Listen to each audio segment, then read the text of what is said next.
right, hello and welcome to ChippCon. Hey, amazing, amazing. All right, if you came from outside of the country, give me a holler. All right, we got a few people. Yeah, friends from Germany, from Dubai. How about anyone from the Midwest? All right, how about the coasts? All right, a few. All right, well, welcome one and all. ChippCon is a celebration of AI and the builders that make it possible. We're talking about Chip, but we're talking about you, the users of Chip. We call lovingly Chipsters, and you guys are all Chipsters who are helping to build the future of AI. And I think we're in this fascinating moment where the future is still being written, right? We don't know exactly how it will be used, and all of you can really shape how that's done. We've already had some great meetings and times earlier today. We're going to have sessions throughout today. Tonight, we're going to have a social on the square, combining with other events going on throughout town. And then tomorrow, we're going to have a focus on AI in business alongside 250 business leaders who are trying to figure out AI. So this audience of builders who are kind of in the weeds, creating the future, can connect with those looking to find the future, and we hope that we'll have a lot of fun opportunities from that. But ChippCon is not just happening in this room. It's happening all over the world via live stream, including a live watch party. So I think we can show our friends in Miami. ChippCon went to South Beach and shared its talent. So are we there? Hey, how are we, Jacqueline? Good to see you. Thanks for sharing. Hi. Tell what's going on in Miami today. Well, it's a beautiful day in Miami. Let me just show you the view real quick. Just a little palm trees. That's amazing. And we're on the campus of Miami-Dade College, where there's this new AI center. It's beautiful. And I just wanted to make it available for the community. So that's why I'm here. Awesome. Well, thanks for being a Chipster, and thanks for joining. So let's give it up for Jacqueline. All right. Amazing. Thank you. Well, some brief logistics so you have a great time. I'll give some updates on Chip, and then we have speakers through about 4 o'clock. If you need a restroom, feel free anytime, just sneaking back right where Maria is. She can wave, and you can go there. Between this and the event on the square, you can head over anytime. There's also going to be beverages and food there, so make sure to have dinner with us there as well.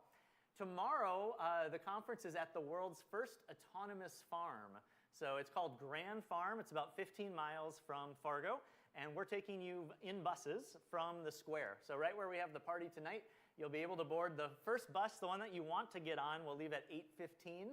So come at 8 o'clock just to be safe. And I'll bring some coffee. You guys can have coffee on the drive. And we'll be going to the Grand Farm for the event. We'll be running buses about every 90 minutes. It's on the ChippCon app, which I'll share the link to, so you can get back if you need to. You're not going to be stuck at a farm all day. So, well, let's kick it off. I'm so excited to share and have so many brilliant people in the room. And really what we want to talk about today is kind of where AI is headed. And I thought about last year. This is our second ChippCon. And last year, what we really were doing was exploring, I think, what was possible with AI. We were really building tools and trying to figure out what could we actually do with this technology. And I think where we're headed today, if we thought of a word for this week, it's really teamwork. I think AI has really become a team member for a lot of us. And what we're finding is there's a gap between AI as a tool and AI as a team member. And I think about teamwork as, not just with the AI, but also with all of you. We had a great session this morning where people were sharing ideas, and I think that all of us can be team members with one another, helping to kind of build the future of AI. And I hope that Chip can also be your teammate, right? That we can actually help you build things that you need to create the future of AI. So let's talk a little bit about the state of AI, and if I could get the confidence monitor screen, that would be great. I can't see the slides right now. There you go, perfect. So when we think about where AI is, it's moving from a tool to becoming a team member, right? We can really use this not just to write faster emails, but actually to do better work. And in fact, one of the stats that I thought was really fascinating, Accenture just came out with last month, was 75% of us are using AI for knowledge work, but only 13% of companies are saying that there's actually a significant impact, right? So there's this huge gap from us using it personally to companies actually taking advantage of it. I like to think about it as robots in hiding, right? Like we're not telling our boss we're using AI, basically. But we should, because when we use AI, we're actually doing better quality work. So one person with an AI creates the same quality of work as about 2 people working together. And for a lot of us, AI is the second best option, right? If you don't have a legal counsel, like use AI, right? If you don't have a HR person next to you, like use AI. It can be the second best option. And for a lot of us, we work by ourselves. We don't want to bother someone else. So we should be using AI as a teammate. And what we're seeing at Chip is that a lot of companies are needing to create these tools to share internally to create this teammate. So I call this the AI geyser, which is we have all these ideas in companies, and what we need to do is find the ideas that can be shared out across the organization. And what we're finding is those ideas can be shared for a lot of tasks that a lot of people do. So this is a little Gartner chart that shows the skill level of a worker and the complexity of a task. So writing a blog post, for example, might be a somewhat easy task a lot of people do. That's a great place to use AI. But there's also the chance to use AI for high-level work that a few people do. So think contracting, think deep research, right? And that's another place that AI has been really impactful. And so what we're seeing is this kind of move up the value pyramid, where AI creates efficiency, which is where a lot of businesses are starting with it, but it can also improve quality. And what we're trying to help businesses move towards is that they can actually unlock new revenue and new ways of working. And we think that AI can get us there. And what's exciting is today we're going to have speakers talk about how this is happening in a lot of different industries. So when I talk to businesses, the number one thing I try to get across is this concept of world knowledge and professional knowledge. So we all know that ChatGPT, the P is pre-trained. It's trained on the knowledge that exists on the internet through a few months ago, which is incredibly powerful. We can ask about calculus. We can ask about how to write a good blog post. We can ask how to make a good meal. But most businesses have knowledge that are specific to them, right? They want to make specific AI that actually works for them, which is why we have to overlay professional knowledge on top of world knowledge. And a lot of us work in unique ways, which is why we also have to think about our personal knowledge. How do we like our information? When we put those elements together, we can have a really powerful AI tool. So we've seen about 14,000 people build AI tools, and what we've found is there's a really clear dichotomy of where AI can be integrated. So I like to think about it as a simple 2x2, which is you can use it personally inside of a company. So this is often a personal protege. So this is going to write like you, right? It might be emails or blog posts or strategy documents. Then we have companies that want to do things internally for many people. So think one AI tool that a lot of different people will use. So this is great for company search. So what's our policy on vacation time, right? How do we create documents for this or that? Or it might be a marketing tool that a lot of different people are accessing. Now, a lot of times people want to take this external, right? So you have an AI tool that your customers or your clients will use. So you could have, again, a one-to-one agent that's specific to a customer. So a personal tutor is a great example. It'll actually take in information about someone's knowledge and give them a personalized experience. We can also create a one-to-many experience for customers. So think about that customer support on your website. Everyone has the same kind of chat experience, and it gets personal based on what they ask. So as we think about integrating AI, using tools like Chip, we can think about where is going to be the best use of AI and the best power. So I'll give you a little bit about where Chip is and where we've been. I think it's fun to kind of share the history and how things have changed. And then we want to share new features that are new starting today, as well as where we're going. So when we think about Chip, where we've been, we actually started way back in June 2023. And our very first idea was to help nonprofits source 990 data, which is tax IRS data. So we had nonprofits we were trying to help to say, how could we find the highest paid executives in certain nonprofits? How could we find missions from people? And this was a really fun challenge because we found out the IRS doesn't actually update the taxes very regularly. So it was actually really hard to get. And pretty soon we started to find people who wanted to build tools like ours, but it's hard for them to build a business around of it. So Chip became Chip, the name Chip, because we actually built a payment solution. So we actually help people create a pay-as-you-go solution, and obviously the next step after a stripe on a credit card is the chip on the credit card, right? So we got our name Chip. But what we found is that we needed a way to demo this solution. So we built, first we raised a little bit of money from friends and family, so many people that you'll see tonight, and we built a playground. So the Chip Playground was a way to build apps to show how you could then charge for them with a pay-per-use solution. Like any good entrepreneur, you listen to customers, and the customers said, we actually want the playground, not the payment solution. So that's how we pivoted into what we know today as Chip. We were able to raise our pre-seed in January 2024. We had our first ChippCon that summer, and now we launched our academy in March 2025, and now we're here for ChippCon 2. So we'll have some big news today to share to kind of continue this story. But it's been really fun to kind of share the history a little bit about how Chip's evolving, because I think as AI moves, we all kind of move with it, right? So let's talk a little bit about where we're at with Chip, and then talk about some of the features we have, and then hear from some experts. So really excited to have many of you join our Chipster family, and we have today over 14,000 builders that are building over 100,000 AI apps with Chip. So really excited for that. Let's give it up for the Chip dev team. Yeah, keeping things afloat for sure. And we've kind of learned along the way, who benefits from that. What are the features that really make Chip unique? So today what I want to do is walk through what I call the Chip 6. There's kind of like the 6 unique kind of features or things that are making Chip powerful and that we're launching new tools with. So I'll move this table here as we get set up for a little live demo. And we'll kind of walk you through some of the new stuff. So there we go. So we'll kind of start with the ability of control. And we'll get that switched over. So a lot of you are familiar with Chip and how it uses. I'll kind of walk through some of the main features and highlight some of the newer ones that you might be less familiar with. So we can switch over to this screen here, and we'll be able to see our Chip demo assistant. So you can go to chippcon.chip.ai and talk to this and learn all about the schedule for today. But one of the things that Chip allows you to do is to control the output, right? So a really key feature for businesses is to make sure the AI tool is talking in the way that they want. So with Chip, you can train it and use any of the models, right? So you can choose frontier models so that you get the kind of response or context window that you need. And then you can train it with a prompt.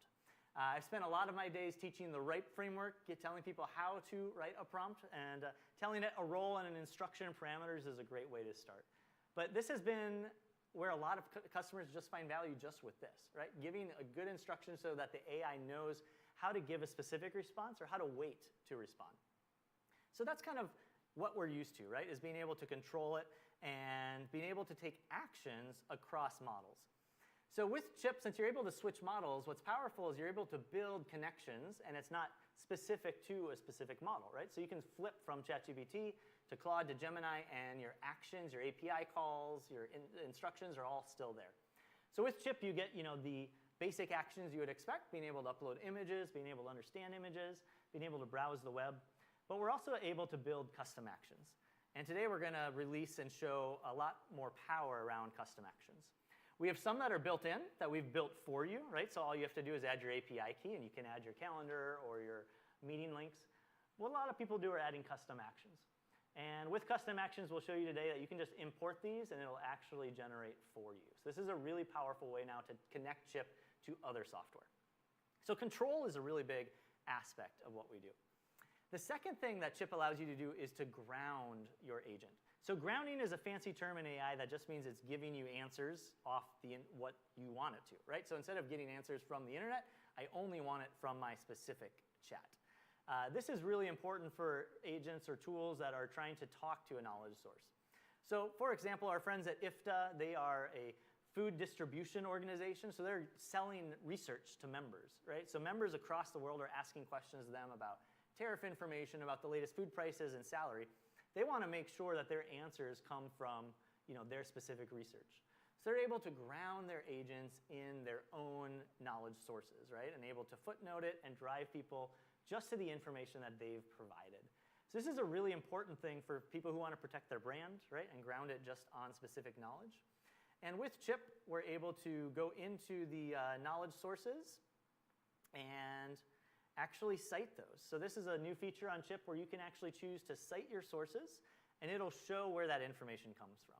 And so when you ask a question, we'll get a little footnote, and we'll actually be able to show how accurate or how related that is to different information. So you can see here it's going through the instructions, and it's going to give me a little question. One of my favorite hacks is using the hotkeys and just giving a little number response here. And we'll just go through, and it'll show us how to build a little agent. So here we go. We'll just kind of ask a few questions, and you can see this is going to be driven just from our information. Perfect. So it's kind of walking through, and the citing sources then allows us to find that information. Now, with grounding, we want to make sure that we can also evaluate that. And so today we're going to hear a little bit about evaluations and how we can make sure that the sources we're using are actually giving good responses. So this is going to be a big focus of Chip over the coming months, is How do we ensure quality? Because people are getting excited about AI, but they need to trust that it's working, right? So grounding will be a big part of CHIP moving forward. Now, the third area that CHIP really stands out is with monitoring. So with CHIP, you're able to actually monitor what people are saying with the chat logs. So I know a lot of you have experienced the chat logs, and we can go to that over here. Yep. So with the chat logs, we can see any conversations like the one we just had, and go through and kind of sort this also from where it's from, right? So if it's from API or web or elsewhere. But we have a new feature that we're just rolling out today that we're really excited about, which is called tags. So with tags on CHIP, you're actually able to monitor for specific topics or conversation areas. So let me show you how tags work. So we can have a conversation area like marketing lead, for example. And whenever someone's having a conversation with CHIP that touches on that subject area, it'll actually flag it for us. And we can go in here and actually see where in the conversation it is, right? And so with the tags, we can use this in a couple ways. We can use it for growth, looking for people who are looking for investment advice. We can look for people that are asking for lead information. We can also use it for safety. So this was a feature that was originally requested by schools because they need to make sure that students aren't asking for things that are dangerous or that they're not showing signs of depression. And so CHIP allows you to have this content moderation and not only create a tag, but also give specific responses. So I might create a new tag, for example, and if we want to call it mental health, for example, and we can look for users showing signs of depression. And then I can give example phrases that I might use. I can just say I'm sad and whatever it might be. And then I can decide how sensitive do I want this to be. So I don't want it to catch a lot of stuff, or do I want it to be very strict, meaning it's only going to find those specific phrases. And then if I'd like to, I can actually have a replacement response. So for schools, as an example, we don't want to continue the conversation if they're asking for something we don't want. Or if we have an AI tool and we don't want people asking about other topics, we can actually have a default response, right? And when they ask questions about that topic, it'll give that default response and stop them from asking other conversations. This is a great way to ensure safety and to monitor kind of the activity. And what's coming next, as you can imagine then, is webhook ability, so that when people do have conversations about booking a lead or getting information about your company, you can now send that out to your email, send it to any automation, and have action taken on that. So I think tags will be a really important feature for people as we move forward using CHIP. Really excited about that one. And of course, monitoring is not just actually what's being said, but who is saying it. And so with CHIP, we're not only able to monitor the words, but also the users. And as we'll show in just a second, we have a new feature with HQ that you're able to see who's joining your tool and how much they're using it. So we can watch down here to see who's joining, how many credits or conversations they've had, and actually check for people who have made sales. So that's all kind of in that monitoring bucket. With CHIP, one thing that makes it unique is the ability to share, right? So it's not just sharing links, but sharing on other platforms. We really think that CHIP can be the easiest way to create AI agents that are distributed across platforms. So I'll show you a little bit about what that looks like. So you might have a site like Maria does, the 4 languages here, and you can obviously share CHIP as a conversation widget, right? So it can pop up just on your site, just like the way you would expect to have a conversation on your site. Or you can be like IFTA and embed it on your site. This is with an iframe, and they're able to have that conversation right underneath kind of their brand. But there's other ways to share that maybe you're less familiar with. So you can also share CHIP via an API. So a lot of people who are building products on top of CHIP can use that and actually bring CHIP into tools like Replit or Lovable. So if you're vibe coding a solution like Michael might talk about, you'll actually have the CHIP chat right in your tool. This is a great way to kind of build in other places. Now, it's not just chatting with a link or putting CHIP somewhere, but we can also put CHIP into other software. So we can deploy CHIP into Slack so you can have conversations as a team with an AI agent. Also with WhatsApp, you can do the same thing. We'll hear today people using WhatsApp around the world with CHIP embedded. And so on the WhatsApp channel, you're actually chatting with the AI. And starting today, we have the ability to deploy as what's called a progressive web app. So let me show you a little bit what this actually looks like in practice. So here's a little look at Slack, and one of our good friends at M25, they have what's known as the resource library. And anytime we want to talk to a CHIP chat, all we have to do is tag it in the channel, right? So I have already invited the resource library agent here, and I might say, what deals are there for new companies, right?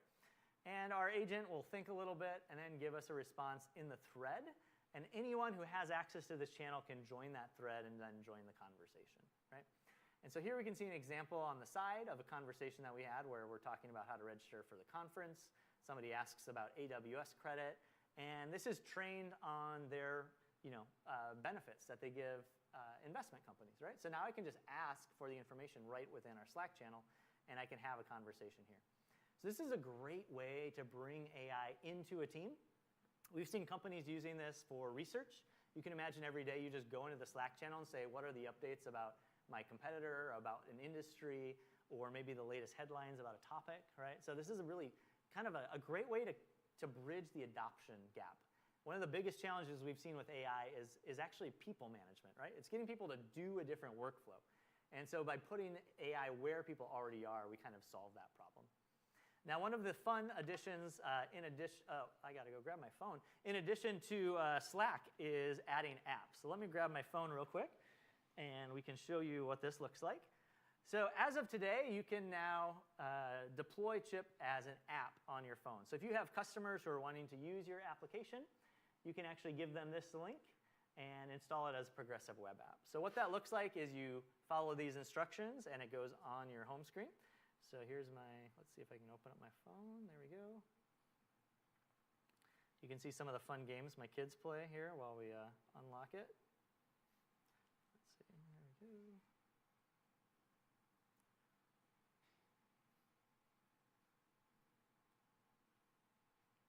Okay, I gotta shut that off, I guess. All right, let's see if I can, there. I think you can see that, yeah. All right, so here's an example of our ChippCon app, right? And I can just click right on that. It opens up the application right here, and we can just ask, the schedule for today's ChippCon. So this is a really smooth way to bring your Chip chats onto where people work. We'll hear from Murray later this week, and he talks about using AI with contractors, right? And you can imagine maybe Tyler with his team that's doing HVAC, they're on their phone, right? They're on the site. And if I can all of a sudden ask on my app, which tool do I need, or which instruction manual should I refer to, it's going to be a lot smoother experience.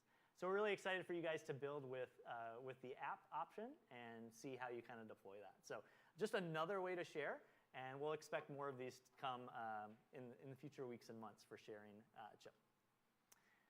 So let's go here.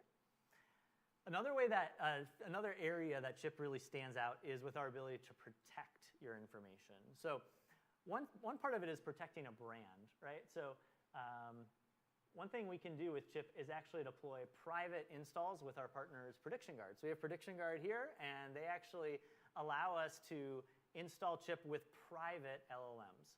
So when you think about Chip, there's different ways that we have privacy. By default, every app, every conversation on Chip is not used for training other models. So no one else can go to ChatGPT or Claude or Anthropic and say, what did Scott ask, or what did he upload, right? So everything that you do on Chip is not going to be used for future training. But when I ask a question and it goes to ChatGPT, ChatGPT is going to see that question, right? Because it has to answer it. So what you can do is actually run Chip along with open source models in your own cloud. So you can see here under the models, we can offer open source models that are installed locally, and that's one way that you can keep all the information private. Another way that you can protect kind of your brand is actually running Chip as a white label experience. If you're okay sharing, I can share your install. He has a great example, I think.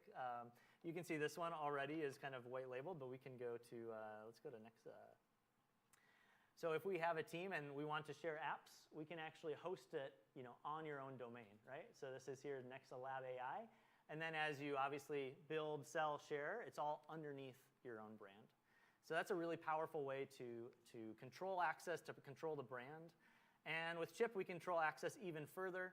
And you can actually limit that people can only use your apps if they sign up. They can only use it if they're from a certain domain, or only people with certain emails can use it, right? So we can actually limit on a very granular level or on a very big level. And this is obviously really important when you have sensitive information. You only want certain people to access. So kind of the sixth and final area that we're seeing Chip stand out is in the ability to scale, really to offer AI in kind of a powerful place, one kind of tool that makes it work. So we're really excited today to launch a feature we call HQ. So HQ obviously stands for headquarters, and one thing that we've heard people ask for is a place that we can put all of our apps for our clients to use without them seeing all the details, right? I don't want to show them the instructions or the files. I want to make it easier for people to join. So with HQ, you have a dedicated URL. So here we can see the example from AFP Bloom. And these are all different apps for legal firms that our friends at Your Pivot have created. So they sell these to different law firms, and the law firms can then give these to their clients. And every banner can be edited, every logo can be changed. But what's most powerful is I can just invite people to this with a link. So I can go into, for example, my team here. I'll use the Chip team space as an example. And here's my public invite link, right? And I can copy this link. Now, anyone who clicks this link is going to join my workspace as a viewer. And as a viewer, I'm going to see just like this. And when I click into it, I have to request to join if I haven't been invited in, right? And if I have access, then I'm going to just see the app itself without the details. So you can all go today with a team plan on Chip and build a team space. And when people click in, they're going to be able to just see the app, none of the instructions. And that'll be a powerful way to kind of grow your business, right? So you'll get a nice, clean experience and scale. And I think the final way people are scaling is with what we just saw, which a dedicated Chip instance just for your company, right? So your brand, your control, your HQ, a really powerful way to build it. So what I want to do now is give you a little look at Chip, a quick overview in case too much came at once. We'll give you the commercial. So we'll tell our friends at Livewire here who are doing a great job of helping us to roll the tape, I think is the right words, and we can show you our Chip launch video that we're releasing today. Hello from Fargo. Yes, just like the movie. Now, the #1 question I hear from businesses regarding AI is, AI looks amazing, but where the heck do I even start? we all use AI personally, but in our business, how do we use it as a team in a way that's on brand, based on our knowledge, and private? That's why we built Chip. Chip helps anyone build an AI agent that helps the entire team work smart. People like Eric. Working with Chip AI, we developed FM Fill. And FM Fill is that Midwest flannel wearing extra helper at the FM Area Foundation that knows the tax code real well and can help you with complex assets and help you figure out the best tax advantage way to give some money away to some great charities. Annika. IFDO is looking for an easy and quick way to help our members find the information that we have in our research and event and conference content, and Chip made that really easy for us by building an app that creates it and pulls it together really quickly and easily. I have zero background in AI. That really speaks to the ease of using Chip AI, because if I can do it, anyone can. Nimrita. Chip allows us to sell, to monetize, to reach, and to support our clients. We recently started rolling out a new product, which was selling these tools to law firms. We came to Chip and we were able to package all those tools and sell them as a package that law firms could then allow their clients to access as part of like a bundle strategy almost. So how does Chip actually work? 4 easy steps. Ask, train, share, and learn. Go to chip.ai and ask for whatever you need. It might be analyzing spreadsheets, finding something in company information, or creating a customer service bot.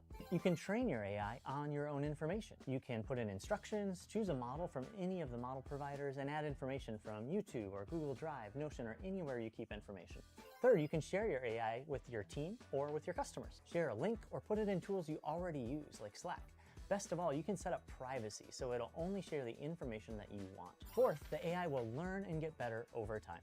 You can look at the chat logs to see what people are saying and find leads or find problems that your team's having. You can also keep memory across models and across users so that the AI gets better the more you use it. Chip makes AI easy, but choosing an AI tool should be just as easy. Today, if you're a business, you're going to be paying per seat or per application for any AI tool out there. So for every ChatGPT or Copilot seat, you're paying $30.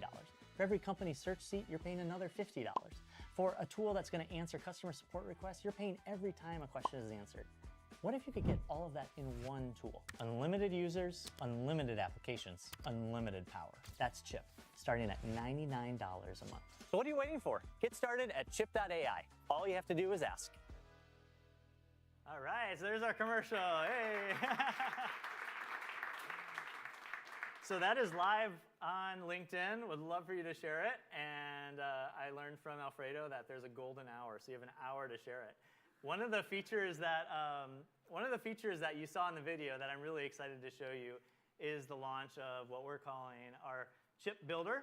And so as of right now, starting today, you can now go to Chip and build agents on the fly. So we think about this as vibe work, right? So we might be familiar with vibe coding, where you can go to a site like Lovable or Replit and tell it an app you want to build. So now with Chip, you can just go to chip.ai and type in anything you want to build here, or grab one of our recommendations below. So we'll just grab this one right here, and we click Generate. And then we're going to log in or sign up, and it'll actually build our agent on the spot in about 60 seconds. What's really powerful about this is if you sign up with a company email, it'll actually ask you if you want to scrape your website and pull that information into the app. It'll also design a logo for you, give it a name, and get it ready to share.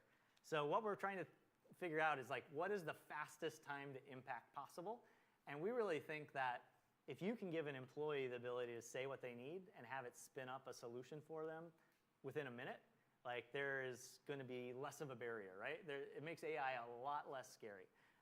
And we can share it then with our team and tap into that geyser of knowledge, right? If everybody has this information, they have tasks that they do, we can have them build agents and share them out to the company on their HQ. So you can kind of start to see the pieces fitting together, where we're trying to unlock the power across teams, give them a place to put it, make sure that they can protect it with the guardrails, and then make it easy to access wherever they work, whether it's Slack or apps or the web. So I will skip the scraping of Chip right now, and we'll launch our app. Let's see what we built. Talent Sift is going to help us, and we're ready to go. And you can see I already have a starting message, so I can start using it, and I can even read the entire prompt right here. So that's where we're going with Chip, is making it super easy for you, your employees, your companies, your clients to build, and we're really excited to do that with you.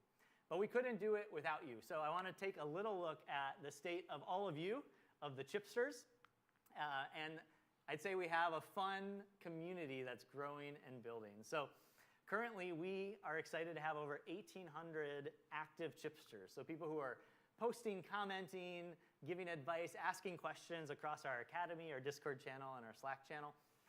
We have over 25 certified agencies, and those are people who are building with Chip, selling with Chip, and getting leads from us.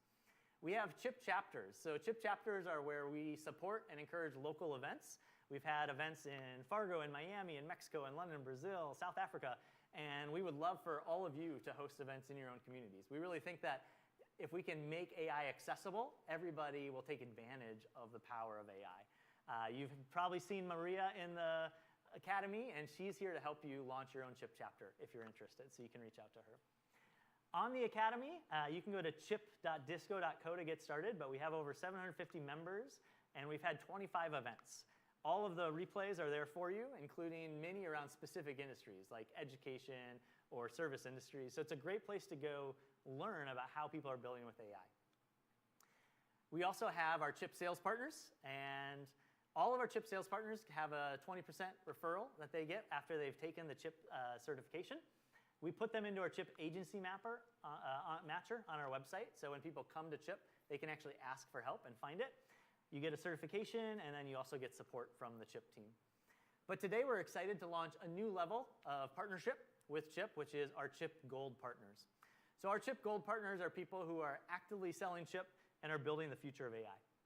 We provide leads to them, we provide dedicated support and co-builds, and we provide exclusivity depending on their industry or their geography.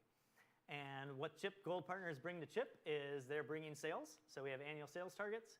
We have a joint pipeline, so we share who we're working with, who we could potentially help. And we get feedback and requests from you so that we know what to build for you and your clients. We had a great initial Gold partner meeting this morning, and I think what was obvious to me is that there's a lot of knowledge transfer to be had among people working in this industry. So I think there's a lot of people who need help and a lot of expertise in this room, and so we're excited to help all of you help one another. So I think together, we can really move from our ChippCon last year, which was building a tool, to our ChippCon this year, which is unlocking teamwork. And I think that teamwork is in this room. So the rest of today and tomorrow, we're going to talk about how to unlock that teamwork and how to learn from one another. Before that, we're really excited to give you a sneak peek. Tomorrow, we're making the official announcement. But as of I'd say August 1st, so we're about a week and a half away. But as of August 1st, we have officially closed a $2 million seed round for Chip to help us build everything we just talked about. So we're really excited. So thank you. Yeah. Thank you very much. So I'm gonna trap you on the bus tomorrow and force you all to share my LinkedIn post at 8:15, so you can look for it then officially. But we're really excited for that, and excited that that has helped us bring on our colleague Andrew. Andrew, if you want to wave, he's helping us build the back end of Chip. So those who've been with us a long time know that we had a lot of spikes in usage and trying to build the server capacity. He's solving all of that for us and helping us kind of move in those areas we talked about. So it's not only fun to talk about what's live today, but also what is coming up.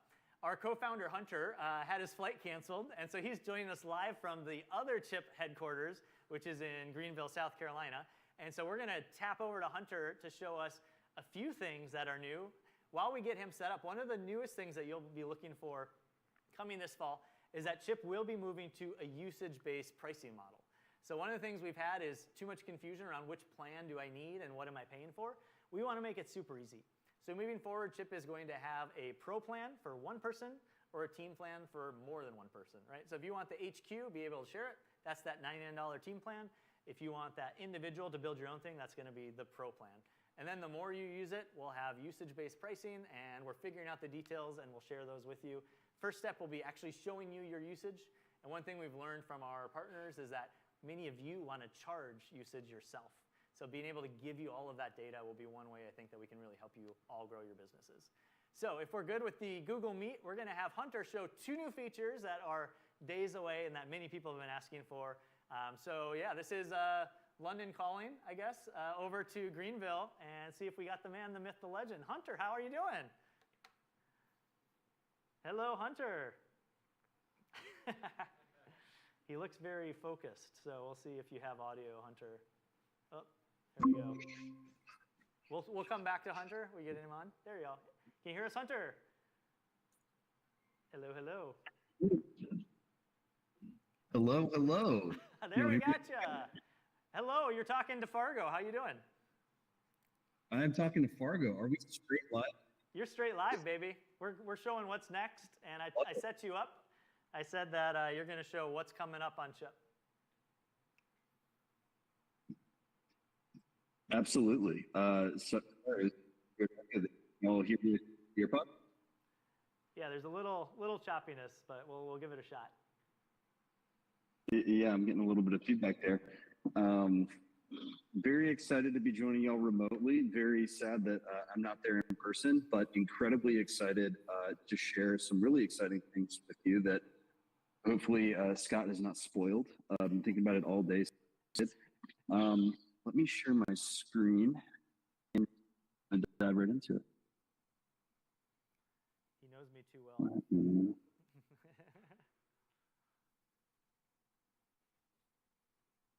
Oh, I've got to quit and reopen. Sorry, give me 1 second. All right, perfect. Well, one of the things that, if you want to share my screen while we wait, I'll show one other thing while we're up.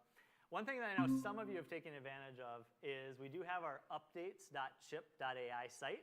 This is the best place to add ideas or bugs that you need fixed. So many of the things that Hunter is going to show have come directly from this board. And you don't have to post, you can actually vote, right? So you can actually go in here and sort by the most popular items. And some of the stuff we may be getting a peek at right now. So if Hunter's back on, are we looking good over there on Google Meet? We can flip over to him. See my screen? It's coming. They're just going to flip our screen over to you. So just give us 10 seconds here. Sure. There we go. Yeah, we got you. All right, you can see the agenda. Yeah, we got your Claude code up, yeah. Beautiful. So the feedback's probably coming from a mic you have over there. So as I'm very fond of saying, can you real quick, if that's at all possible? No? Oh, there we go. Oh, beautiful. It's gone and I can speak. I'm just going to trust that y'all can hear me. Again, really wish I was there with y'all. I have no idea how many people I'm talking to. Hopefully it's a huge crowd. I have really exciting things that I want to go over with you. Maybe a fourth if everything worked out. again, I'm CTO and co-founder of Chip. I'm kind of the code monkey in the closet that tries to make everything work really well. Andrew came in and saved the day. We're so thankful to have him with us on the back end. I'm really just building features as quick as I can, and I wish I could see y'all. I'd love to do like a show of hands for who understands what MCP is. The first thing I want to go over is this thing that we're calling toolchain dependencies and how they replace the concept of MCP in Chip. I get overwhelmed all the time with people being like, when is MCP going to be in Chip? The other thing I'm going to go over is the custom actions dialogue. And Scott's super positive about Chip. I am the guy that's always trying to like push the envelope, and I'm like, we have to be 1%. Like we always got to improve. So I'm going to nag a bit on our custom actions dialogue, what we did wrong and what we're changing. I'm still getting crazy feedback. So whoever's on the audio team over there, please mute a mic. Then the third thing I'm going to go over is giving Chip memory. Short and long term memory has been a very commonly requested feature. And then I might have a special surprise for you all at the end if my local server is playing nice. But let's go into this concept of toolchain dependencies. One thing that we are missing in Chip is the ability to make really complex tool calls. So something that you should be able to do with a Chip agent is call, interact with something like a linear task board. So for the uninitiated, linear is a way for software engineers or just technology product teams to manage work. And it's a really great use case for demonstrating the concept of taking separate API calls and joining them together in one action for an agent to take. So for anybody that's familiar with MCP, the magic of MCP is it takes multiple tool calls that depend on the output of other API calls, bundles them together in an action that's really easy for an agent to understand. That's the magic of MCP. I just cited that whole concept to make it even easier with some. So I'm just going to demonstrate it very simply. I'm going to say, can you update 2.1? Okay. So I'm just asking for the AI agent to update the task is identified with the name of the team and a number, which is ENG-1321. And you'll see it has this new little indicator that has been live for probably a month or so. We now visualize tool calls for you. And so you can go in, and if you're a software engineer, you're going to be very familiar with what's going on in here. Be redact sensitive info. Nobody on live can be like, oh, I got his API key. But what's happened here is I've chain dependent API calls. So before I can update an issue in linear, I have to know like what are even the status columns of their board. And to know what status columns are on their board, I have to have the team ID. So it's this concept of API calls that makes up an action that an AI can take. People are currently doing this in MCP. I programmed a system into Chip that will just do this for you. If we go down here to my actions, again, I'm going to nag on this in a second, but this is the crazy complex action dialogue that is getting simplified away. Let me go to one and see update. What you see here is there is a new source type in the parameters, and you can click output from another action, and you can select another action that is a dependency of this action. If your eyes are glazing over looking at this form, you're not alone. Really, the way to interact with this should be through an API, so or through an AI agent. There's a very complex JSON representation of these actions that, again, if you've worked with MCP, you're familiar with. And I'm going to show you what one of these looks like. So my actions that I can provide to my AI agent in linear can be represented, my AI agent that interacts with linear can be represented as JSON. And this essentially is just all the data that is required for this AI agent to make an API call. It declares the dependencies between the API calls.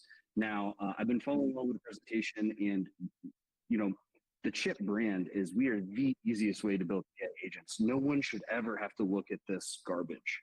Like it is like just code upon code upon code. And so what we are working on, and again, this is just a very raw look. Like this is literally localhost on my server. You're getting a very raw look underneath the hood. We are working on an AI agent. Take a vague description of something that you want to accomplish, and it will generate this JSON for you. So that if you are just completely non-technical, you don't even know what an API is. You can link your documentation here, and it will just find the API for you, and it'll just create it. So Scott, description of why I'm not conference right now. My flight got delayed, which caused me to connection in Chicago. There was one flight that was available that evening through Denver. If anybody's ever flown, they know how turbulent those flights can get. I'm so sensitive to turbulence. And I looked at a turbulence tool and I was like, oh gosh, that Denver to Fargo leg is absolutely nuts. I just can't. Okay.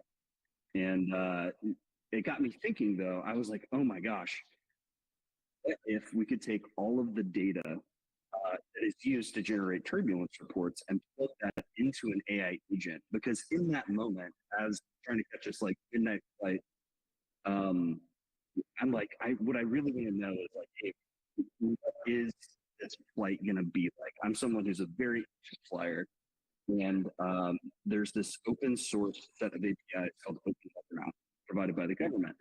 And really what you can do is plug in those APIs into chat and say, hey, there's a bunch of software stuff in here. Can you just package these into tools that an AI agent can use? And so that's what we've done. It's called JSON Genie now, but I've built this in Chip. And I said, hey, I want some actions that pull data and help me figure out if a given airline route is going to have turbulence.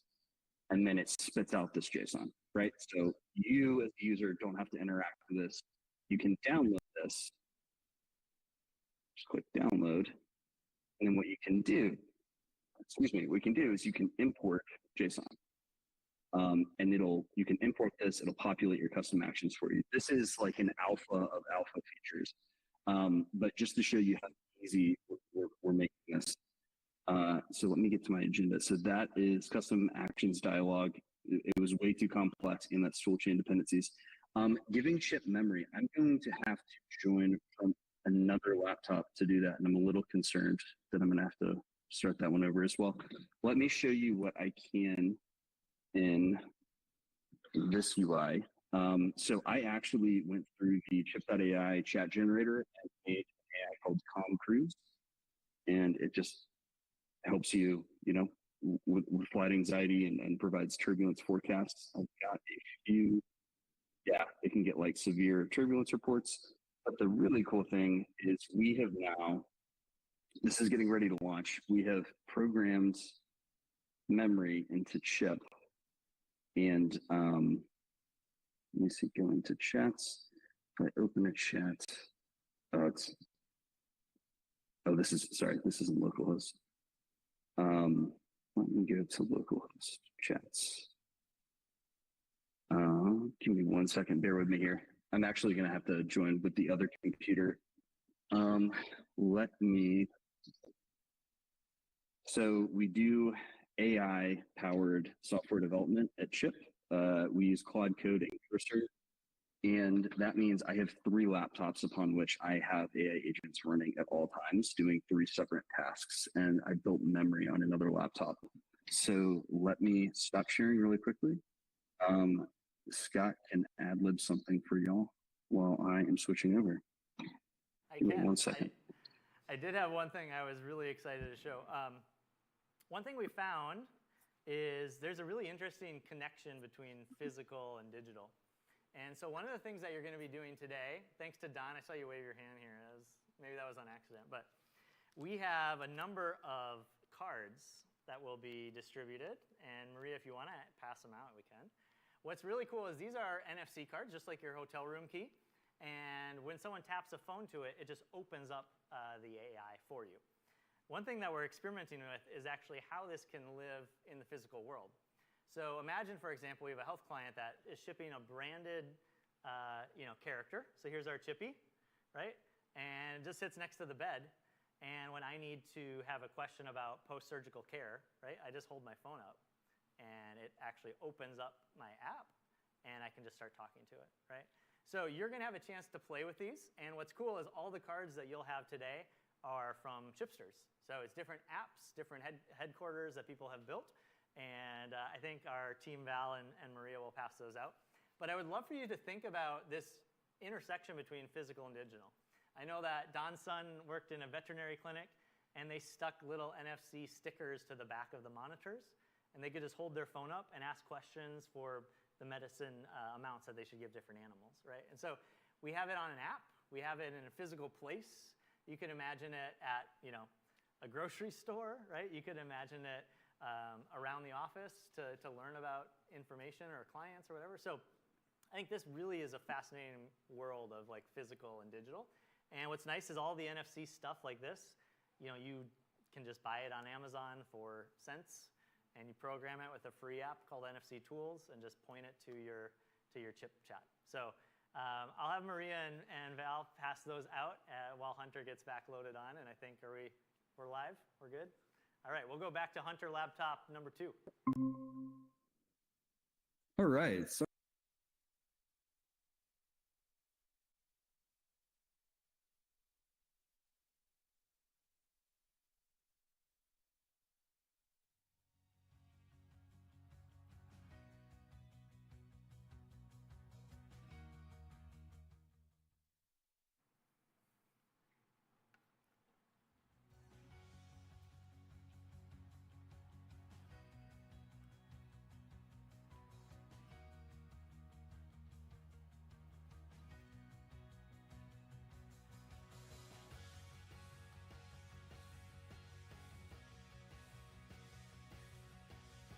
in just a moment, we'll go to our speakers for the conference. And so I'll do a little like on deck and in the hole for audio purposes. So we're just a few minutes away from Justin going.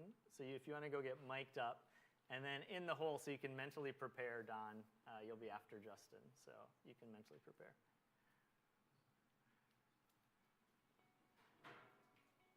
All right. Choose an agent and see how it goes.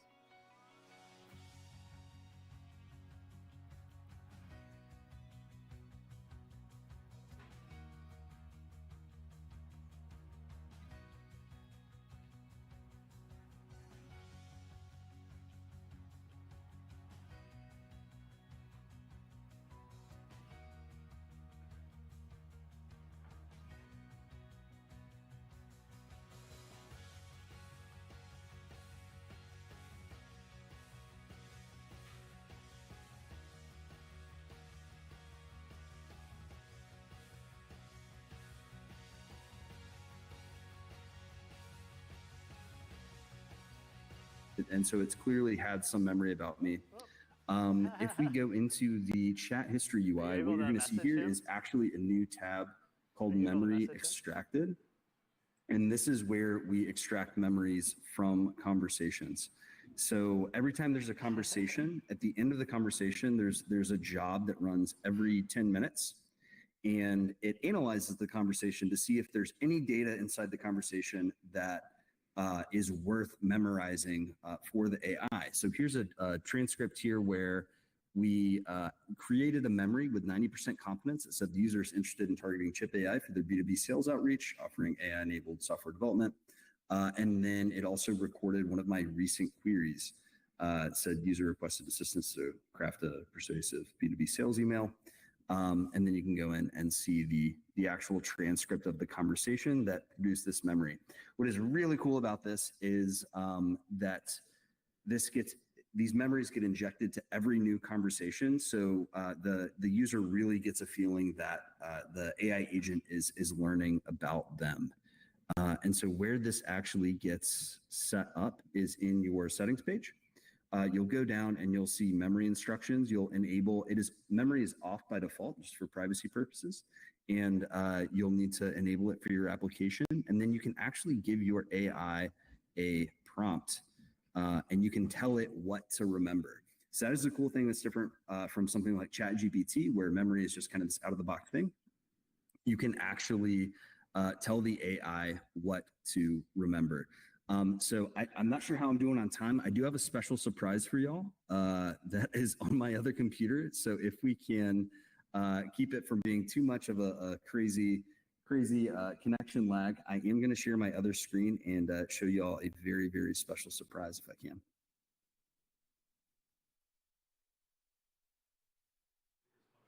Others computer, yeah. So this is what it's like to work at Chip. You get other computer, and you get to. But let's see, are we getting him already? Okay, I don't need to fill. Oh, he's back. All right. Okay. Hopefully we have visual here. Again, with the audio bouncing out in and out, we'll see how it goes. But yeah, let me resize this really quickly. And all right, I'm going to enable. Hey, can you introduce yourself?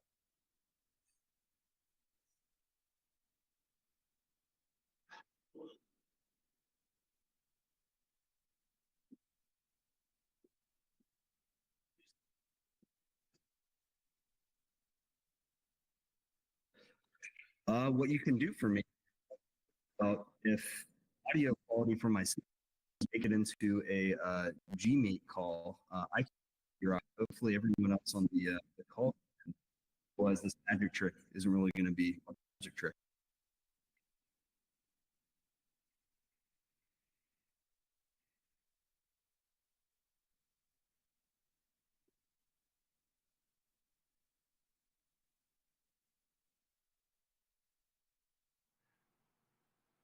Hunter, can you hear us?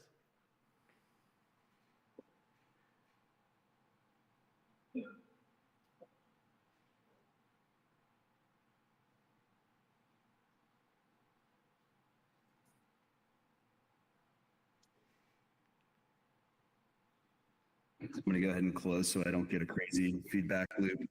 Hopefully, y'all could hear that. Sure. True. We couldn't hear it, but that's okay. We have. Oh, if you want to share your audio, we can hear it. But I think we know where it's headed. So, do you want to just tell everyone the big surprise? Yeah. Well, that probably looks pretty stupid then. The big surprise is real-time voice into Chip, so you can have a real-time zero latency conversation with an AI. Hopefully, at least you could see the particle cloud there. So what I've done is I've taken the treble, bass, and mid of the incoming sound waves. I've broken them apart into separate like geometry that control the particle cloud that represents the sound waves of the AI agent that is speaking in real time. The idea is we're going to hook this up to RAG agents, use agents, so you can have real-time conversations with agents that can perform any kind of a task. Yeah, that's perfect. Well, do you have any last thoughts before we wrap, and we'll let you go? Yeah, there's a lot of really, really exciting stuff happening. I love interacting with all of you. It is such a cool community is what makes Chip. And so, yeah, just don't hesitate to reach out and nerd out about AI with me. Hey, thanks, Hunter. See you. See you later. All right. So what you saw, I didn't hear, but is voice is coming to Chip. And I think this gets really exciting with what we just talked about. So imagine your branded character, table tent, whatever, on your nightstand. And now I can hold up my phone and just start chatting to my nurse, to my tutor, to my counselor, to my marketing support, right? So this is all going to be available shortly for you. Everything I showed is already live. Everything Hunter showed is coming out in the next couple weeks. And anything else you need, go over to updates.chip.ai so that you can request more. So we're really excited to move into the presenter portion of our conference and to learn from some of the Chipsters. So I'll welcome the next speaker to the stage, and while he's coming up here, I'll do a brief introduction. But Justin might be one of the first people that we ever demoed Chip to. We were in Chicago for an opportunity meeting our investors, M25, and he knew a friend of a friend, and we met at a coffee shop, and he became one of our first users. And what I love about what he's doing is he's actually using AI in an industry that you wouldn't expect, and using it in a thoughtful way in an area that I think there's a lot of fear. So thank you for coming. Great to be here. He's recording everything through his AI glasses so that he can share it with the Chicago community. But That's right. Good to have you. Thank Thanks you, for having Justin. All right, I think I left my clicker back there. Could someone grab it for me? Oh, it's right here. I got it, my bad. Well, I'm so happy to be here to see all of you. And, let me just tell you a little bit about my world. So it's the 25th year of running my brand agency, Rule 29. And 2 years ago, we joined a company called O'Neill Printing. They're our oldest client. So now we're a part of a family of companies. And the reason why we made that move is because what other industry could be more disrupted than print? It was my thought, right? And so I'm thinking communication, technology, design, brand, storytelling, and AI. What a beautiful match. And so this is how it started. When I met Scott, I don't know, year and a half ago, I decided I needed to just take my schedule and just try to spend months and months to try to deeply dig in and test platforms. Up until my introduction to Chip, it was frustrating. I can code a little bit, but I'm not a coder, right? I'm a brand strategist. I'm a creative. And then I met this knucklehead. He was in Chicago, and I was so blown away by the vision. I was like, I'm in. I want to bring me in. I just want to use this and figure out how I can do things for my clients and products, but really also how can I take this to my team at Roll 29, and how can we be more efficient? How can we be ahead of the train that's coming? And a lot of my team was super intimidated. So what I'm gonna share with you today is some of the things that I did with my team, some of the things that I've done with my clients, and how we're bringing it in. For some of you, this may be like, duh, I already do that. But I'm really interested in sharing this story because I think it's valuable for us to continue to share how we do these things together. So one of my times I ended up creating a design thinking in the age of AI course for LinkedIn Learning because I was concerned every time I talked about AI on LinkedIn, I would have my creative brand agency friends just bash me, get on me. Why are you doing this? Kind of like you're a traitor, right? Not everyone, but what I realized is so many people were just scared. Illustrators, coders, right? You just talked about you do a lot of your code through Claude. The reality is, it is being disrupted.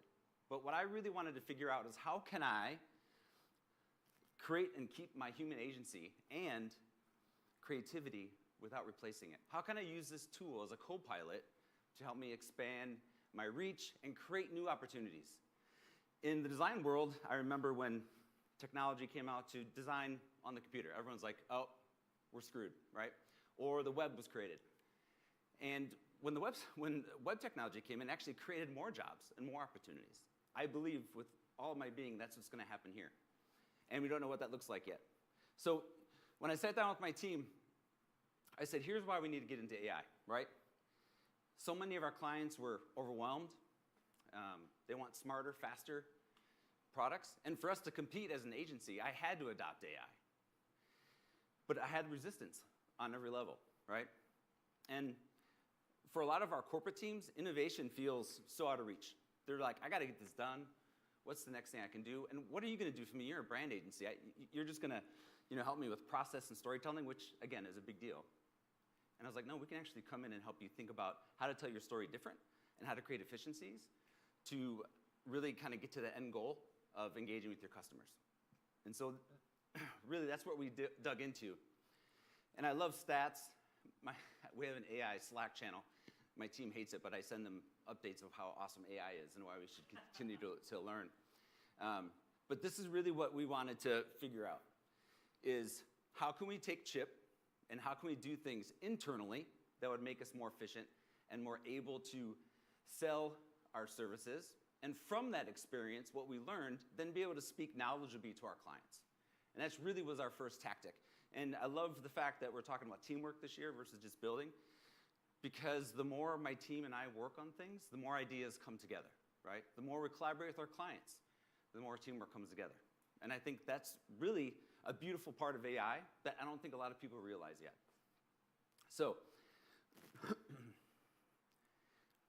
winning proposals, just really simple thing.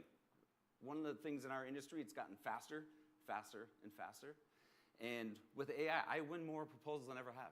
I've gone in, I've had it look at all my proposals, what won, what lost. I add more industry ideas, I add research. I've built my own chips on how to do this, and it's become incredible. Like, people will talk to me at the C-level, and they'll be like, I didn't even know this about our industry. And I was like, oh, you should probably use AI. So here are just some ways that we've done it. These are pretty simple. I think in our world, image is something you have to be sensitive to, right? Just make sure you're using the right rights and everything else. But here's the ways that we've really brought it into our clients in a different way. So this is a company called Ninefold Collective. 9 printers from around the country, all have different capabilities. So how do we, first, train them on how to sell the collective? 2, how do we teach potential customers why the collective is awesome for them? So we created an internal and external chip. Clients can come to the website. It's a lead gen. They ask questions. So we're learning from their questions and how to continue to make the chip AI experience better. And we're increasing lead gen with much deeper understanding. So this was one of those things where, it was a kind of a tight budget and experiment, and I'm like, we got you. I got something special for you. How many of you love talking politics with your family? All right. So this came out of one of those conversations. We were talking about Thanksgiving was coming up, and everyone has an uncle that wants to, throw a wrench in the dinner. So we actually created, this isn't launched yet, we're about to launch it, an actual website experience where you go in and you have positive discourse on political and cultural challenges. And we created this for a client who wanted to be able to give a space for people to go, no matter what side of the aisle you're on, and get real, truthful, factual support. And it's going to be really interesting how it works, but so far, as we've been testing it, it's been amazing. And we're currently a B Corp, and we wanted to actually start our own movement. So we're creating something called On Purpose, which is helping clients, helping businesses understand how to activate their culture around purpose. And the main driver of this is an AI tool that teaches you how to do that at every level of your business, from governance to HR to language to everything. Couldn't do that without Chip. This is a dream I've had for years, and I'm so excited to be able to put that in action. And we have an insurance company that has a lot of compliance issues. And the great thing about Chip is we can actually program everything into that. So as we're designing, we know what to do and what not to do. So again, it's a way for us to be more efficient. So these are all ways that we've done this. Now, my role as Chief Creative Officer for both companies, I have a bunch of people who just are used to doing things a certain way. And so one of the things that I did with one of my partners is figure out how can we do these different chips to not only get engagement, but to create efficiencies and show people the power of AI. So these are some of the ways we've done that. This one here is huge. I mean, that's just more dollars to the bottom line, right? So it's been really exciting. We use Chip now as just part of our feature set. Anytime we go to a client, AI is part of our service. And what's great is it allows us to teach them about things that maybe they didn't know or were too scared to look at. So these are some of the stats I share with clients. And I think the reality is we get into it and we start talking about how to sell. And so what we've learned, when we are talking to someone about AI, we don't sell AI. We listen, what are the problems and challenges you have? And then we come back to them with those solutions, right? If you're struggling with how to sell it, you've probably done it a lot for yourself. We found start with a single pain point, right? And really show their client or your business how AI can solve that pain point. Also, I love, just making it fun. Just don't call it HR bot. I mean, who wants to talk to an HR bot? Give it a brand, give it a name, have fun. But I also think use AI to make you more human, not less, right? Make sure you understand what problems you're trying to solve and create that experience for your customer. So I was going to have you repeat after me, but you don't. I think AI should should support your brilliance, not replace it. And I think too often people are like, I'm going to do AI and it's going to do all this for me. No, you have to have agency over it. You have to have strategy around it. And you have to have empathy and care around it, right? When you put your human element with the AI, that's rocket fuel. That's what we found. So I'll make this a little more practical. This is one of the slides I share with my clients when we're talking about them. We have little sessions with them. And they're like, well, I don't know what to do. That's just a lot of information. So I want to share this. Maybe this will be helpful for you. But, most of us have probably created a content buddy. A lot of our clients haven't, right? So we take them through all these different things that they can do, right?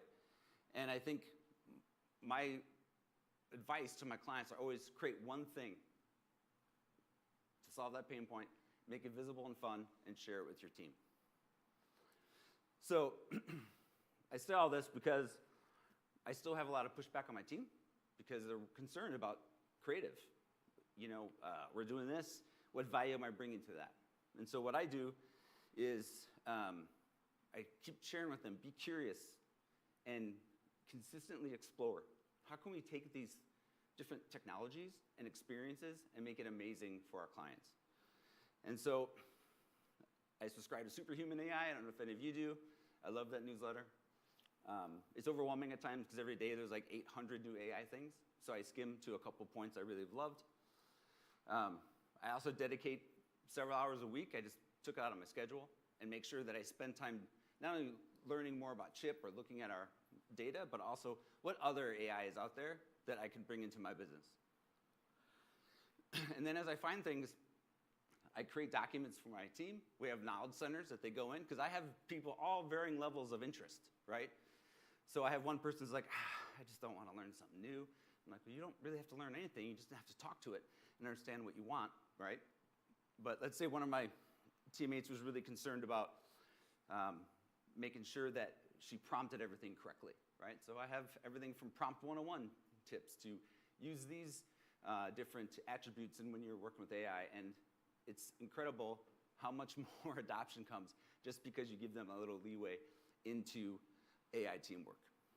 So I share this with you because although we here may all like AI, love AI, use AI all the time, not everyone, at least in my world, does. And so I try to be conscious of that.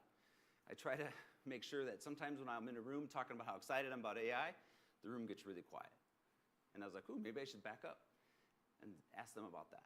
And most of the time they're like, I don't know, man, it kind of freaks me out, or I kind of do it a little chat GPT-ish, but it doesn't work the way I want it. And so we end up having a really great conversation. But I think the curiosity part, the listening part with clients leads to credibility. And that's really one of the key things that we have found. So for me, I tell my team, it's not going away. This is our world, and this is exciting. Embrace it. Also, more and more of the conversations I have with C-suites, they're like, yeah, I want to use AI. I don't know how I'm going to do it, but yeah, I want to do it. And I'm like, great. I can help you with that. So these are some things that I just do. I am kind of a list maker. This is how I go about my week to try new things, right? And so this is some of the things that I give to my team and clients of just, here's how you can just start, right? Dedicate 30 minutes, keep an AI share list like I just talked to you about, and then one of the things that I'm excited about is doing little bots with my team and just having like a fun, afternoon where I buy them lunch and we create something together. I think that's a way to show teamwork and collaboration and to create something that's really fun. So, I think AI won't transform your business, but you will. Thanks so much.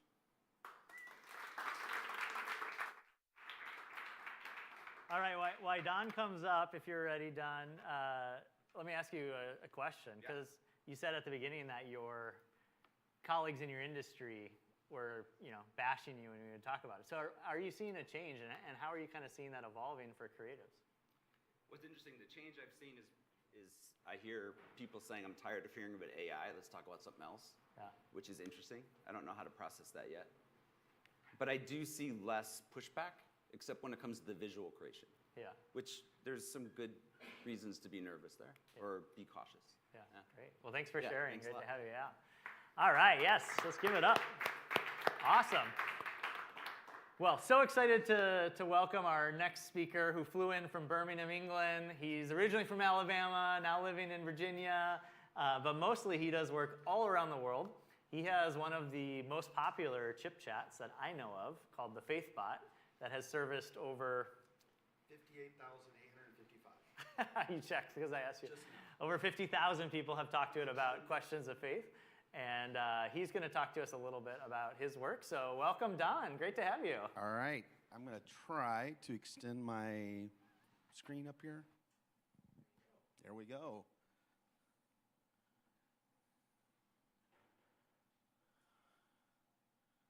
I'm just glad I didn't go right after Scott, because there's nobody that has as much energy as Scott has. But yeah, I'm glad to be here. I'm excited to be at ChippCon. I was in Birmingham, England last week. I'm from Birmingham, Alabama. They're not the same at all. If you think he has a hard audience, or he comes at this from a different perspective, I work for a Christian mission agency.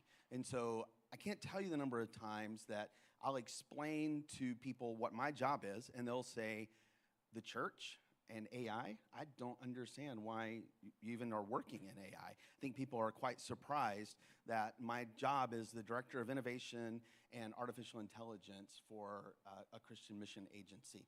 So I'm going to share just a little bit about some of the things that we're doing with AI right now in the organization that I work in. And yeah, I'm be happy to answer questions when I'm finished, but I'm just going to plow through it. So I actually would, I get this a lot, like innovation in the church, it's not something that you're expecting, but I would point that that's actually a fallacy, because if you look back in the history, you will find that innovation has always been a part of the church. If you look at Gutenberg, which I oftentimes compare what's happening with AI to Gutenberg, it revolutionized. It was a totally disruptive technology. And that's the way I see AI, as the exact same thing. It's a very disruptive technology. And so we use it a lot. My team, I have a very small team that works around the world, but with about 3,800 people in our organization. And our organization is quite risk averse, conservative, and probably is not what you would think of as we should be engaging in using AI and the things that we do in innovation. But let's look at some of the things from history and why it actually is something that we're involved in. So like I said, the printing press, you know, the very first book ever printed was the Bible. Gutenberg created this tool, and it's interesting that it was used by the church, but it was also quite opposed by many people in the church. And so I think we're seeing kind of the same thing right now with AI. We have some people that are so excited, and then we also have some people who are just super, super opposed to it. So Gutenberg was one example, but really quickly, like some other examples, like most people don't realize that radio, the very first broadcast in radio was a church service. The very first Morse code that was sent was religious. The very first AM broadcast that was broadcast over the Morse code frequency was also religious. So all of these people who created these really innovative things come out of a faith background. So it's not surprising. If you look at radio or satellite television, so I remember growing up with TBN, Turner Broadcasting Network. It was the very first like superstation satellite all across the United States. What people don't realize is that Christian broadcasting was only about a month or two behind TBN. So the church has been involved in this. And all along the way, we see people who are opposed and people who are in favor. People who are opposed to even broadcasting church services on radio. And so it's not surprising to find that there's going to be people who are also opposed to AI today. I would say that AI presents our types of organizations a lot of opportunities. So part of my job is helping our organization embrace and use AI in ways that sometimes I just dream about. I'll wake up in the middle of the night and have a crazy idea about how we could use AI. I love to approach everything in my life was how might we do this? How might we think differently? And so if you look at the ideas, so FaithBot that he mentioned, it was just a crazy idea that we had to create a solution to a problem that we had that could answer people's questions about faith. And quite honestly, it took off like I never imagined. We gave out a few hundred, so the NFC things that you have here, I need some royalties from Scott because he's totally stole my idea. So these little NFC cards, I just put them, went to Missional AI, Chip was there, put them on the NFCs, and we just gave out a couple hundred there. Quickly, those were shared and shared and shared, and all of a sudden I started seeing our numbers just skyrocket. And so we've got over 58,000 users of that, and I think that was since like March or something like that. So it's really taken off. So I see AI today is really, it's not a replacement for the medium that we use in the work that I do. I just think that it augments it. Some of the projects that our team has developed for our organization include stuff like HR. Like, nobody wants to do an HR bot, but I tell you what, the moment that you have questions about benefits or different things about when the office is open and when it's closed, or if you've ever gone to anything Microsoft, you'll just know that, oh, I hate it. I mean, you can't ever find anything. So we can create a knowledge base based upon just tons of SharePoint files and then serve up really easily the answers to the questions people have. If you have customer service, you have people calling in, we built out knowledge bases to do stuff like that. Translation, we use AI a lot for translation. We use it for live translation for events like this, where someone is speaking one language and everybody is in the audience seeing it in their other language. We didn't build that with Chip, built it with something else. But that's one example. We use it for text to video. So I teach undergrad and master's level classes, and a lot of the times that I'm preparing my lessons, I'll use a text to video solution. I'll put all my script in, it'll export the video. Actually created this lecture today in that software just in case I got stuck like Hunter did and didn't get to come here. But there's a lot of ways that we can use AI today. So, FaithBot. So you talked about the little thing you want to get there. I don't know if you've seen this Reachy Mini. This is the thing on the left here. So this is Hugging Face's new robot. Starts at like $300. And we are dreaming. So when Hunter was putting that audio thing up there, I was thinking, yes, because I already ordered my Reachy Mini. And so we're going to take FaithBot, which right now is a chatting back and forth. You can ask any question you want about faith, and we're going to stick it on Reachy Mini. And so now Reachy Mini can talk to you in any language, and he can answer your questions. And FaithBot obviously can do that as well as you text, but now we will put it on the little robot. So I think this is going to be an awesome adaptation or innovation for the things that you're offering through Chip. So Hunter, if you're listening, let's go ahead and start working on the integration to Reachy Mini from Hugging Face, because I don't want to have to build that. All right.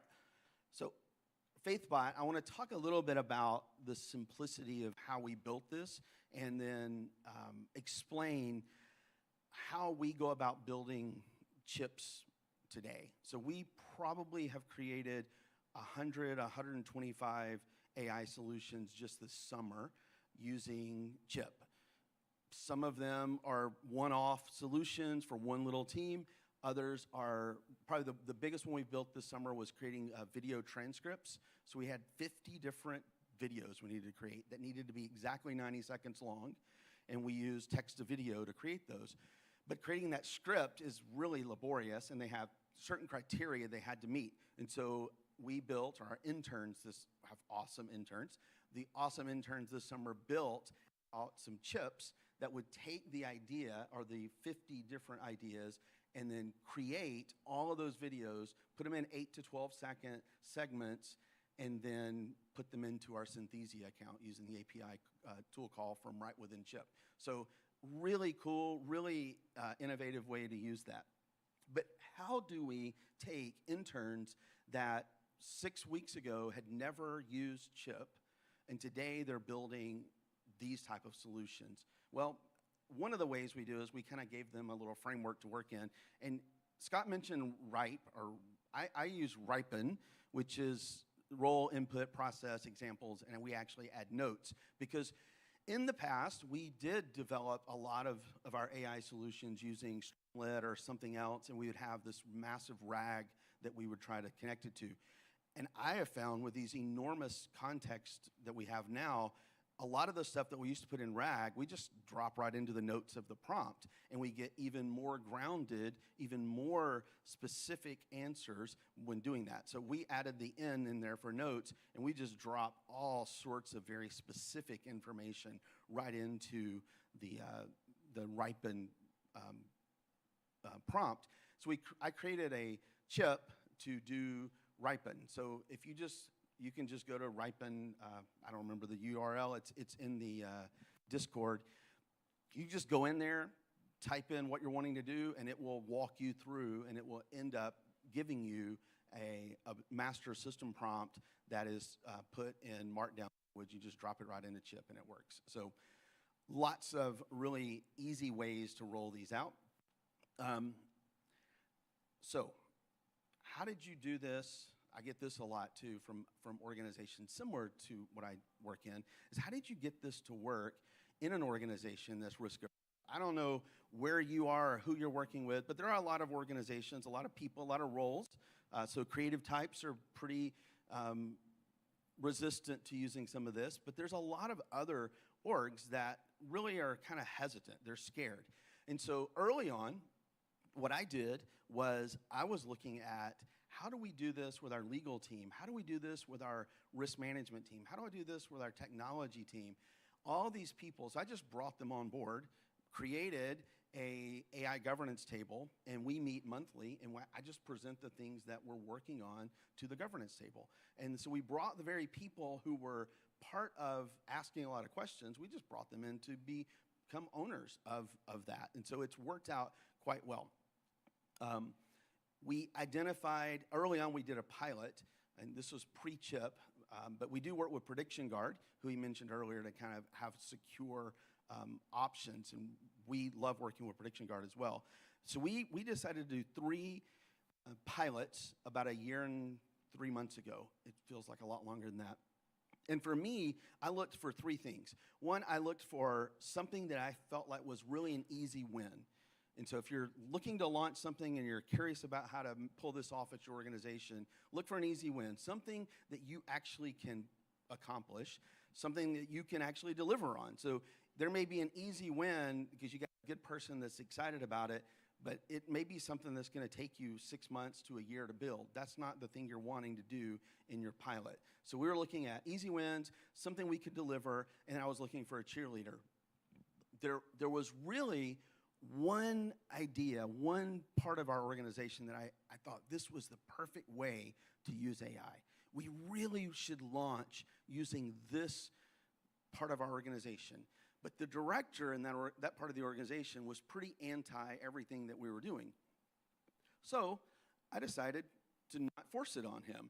And there's been several other parts of the org that I said, if you're not excited about this, you're not interested in this, we're not going to force you to do it. So we found the 3 different areas, and we launched those pilots, and from those, people started seeing success. And I'm happy to say that the very people that maybe a year ago were pretty resistant or maybe negative to the things that we were trying to do are the very people that are today very excited and asking us to help them build out those solutions. I will say, we went overboard not that you can ever go overboard on the security side of things, but we really did not want to have any issues. We didn't want to have, as our security person says, a whoopsie. He calls them whoopsies. I don't know why. But we didn't want to have a data breach because I thought that would get us shut down. So everything we did, we were very careful about, but we also continued to push and push. So what do we do now? Well, Scott asked me to come and talk, and I think that AI, for many of the people, we're looking for things that we could do twice as fast. Maybe we need to just write a better email. Maybe we need to translate something really quickly. And I think those are interesting use cases for AI. Those are the things that got me interested in AI a few years ago, is how can I do this better? How can I do this faster? But I think that the real win for us using AI moving forward is going to be more in the thought partner side of things. I think that just getting it to write a better email, that's not that big of a deal. That's not going to save us a lot of time. But as you start looking at outcomes and desired outcomes, your KRAs, your KRIs, you start looking at what are we going to do as an organization? What does our future look like? What does the 1 year, 2 year, 5 year plans look like? I think using AI to help you process possibilities that in the past would have taken months to process, you can now do very quickly. Taking large amounts of data as you start looking at the possibilities and pulling those into AI. Taking not just having objectives, but now how do we incorporate metrics of evaluation? And AI can help us do that. So while it's really good to get the quick and easy wins to help somebody translate something into another language really quickly or to write a better email, I think that if you really want to see significant impact in organizations is helping take AI and making it part of our decision-making model. So it's part of everything that we're doing. So I've kind of flown through this. Would love to answer any questions. I'm here to Wednesday morning. Anybody that's involved in a nonprofit or a faith-based type organization, I would love to sit down and chat with you and tell you more about what we do with FaithBot and other things. Thank you, John. Yeah, that was awesome. Good. All right, well, you hold that while Maria comes up. You're up next. But while she's getting set up, I think you've gone on this journey doing stuff personally. I remember you told me you built 30 of them on the airplane one time. But you do some work in education too. So I'm curious what you've kind of experimented with there. You've done some really interesting work. So one night I was flying to London and I decided, let's see, how many bots can I build tonight? And so all night long I just sat there and was writing, and I built over 30 that night, and probably 20 of them were decent. The others, I don't know if they were that good. So in education, I think this is really cool. And I do believe that I get probably more pushback from educators than from anybody else. They are so, I did a talk at a university, and afterwards one of the English professors said, you just taught all my students how to cheat. And I was like, your students already knew everything that I taught. You're the one that doesn't understand. So I will, like right now I'm teaching a class, and each week, I don't know if you've ever taken an online class, like the thing that sucks more than anything that nobody likes to do is write 300 words about what you learned this week and then write 100 words response to somebody else. Nobody likes it. The students hate it. The teachers don't even read it half the time. So instead, I built out a bot for every week. So every week of the class, the student logs in when they finish all their work, and then the bot asks them their name, and it just starts engaging them with information about that week. It knows all the stuff they were reading, it knows all of my lectures, and it challenges them to respond to those questions. It carries on a conversation, and it doesn't let them stop until it's convinced that they actually internalize that information. If they can't do that, then the bot turns into a tutor, and it teaches them the information. So I love it. The students have loved it. I've not had any of the students this summer complain. They actually have said, could you please teach all the other professors how to do that? That's amazing. All right. Thanks, Don. Thanks for sharing. Yeah. All right. Let's welcome, let's give it up for Don. Woo! All right. All right. Well, we're really excited to welcome Maria. She came all the way from Mexico today. She was an active community member, and then we brought her in to help engage. So you see her in the academy and chatting with people.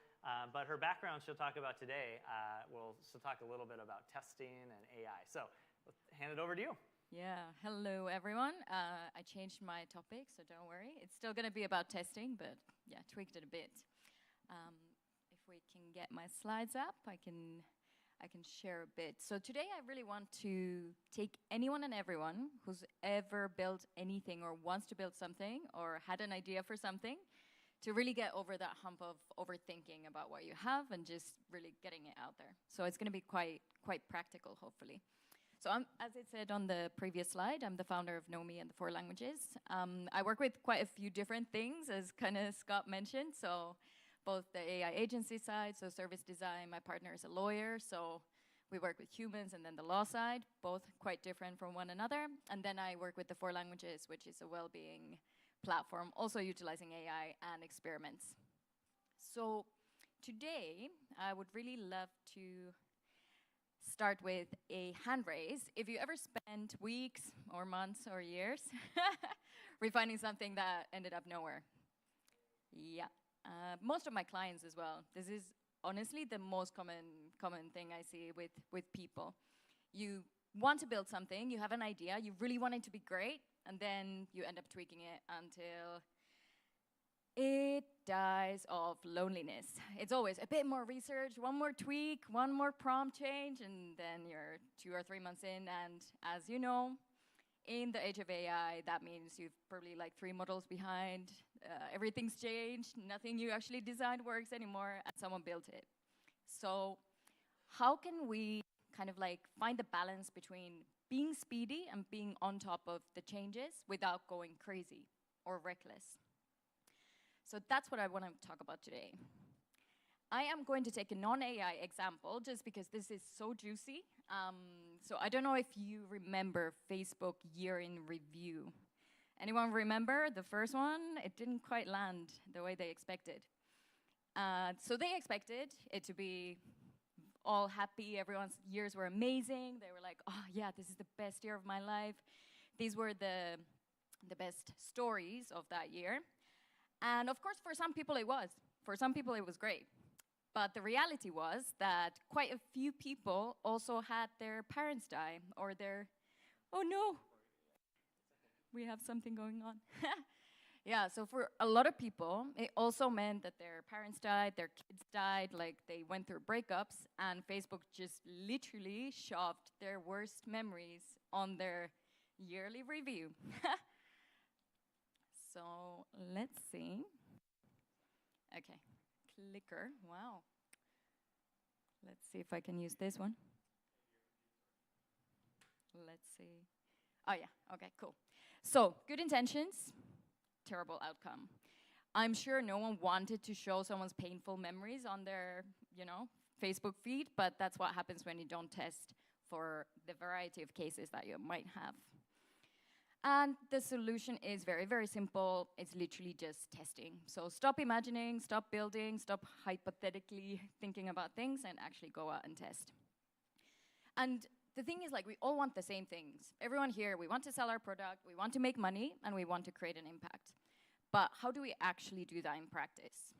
So I'll just give you 5 kind of like really short and easy steps to run your first or 50th test.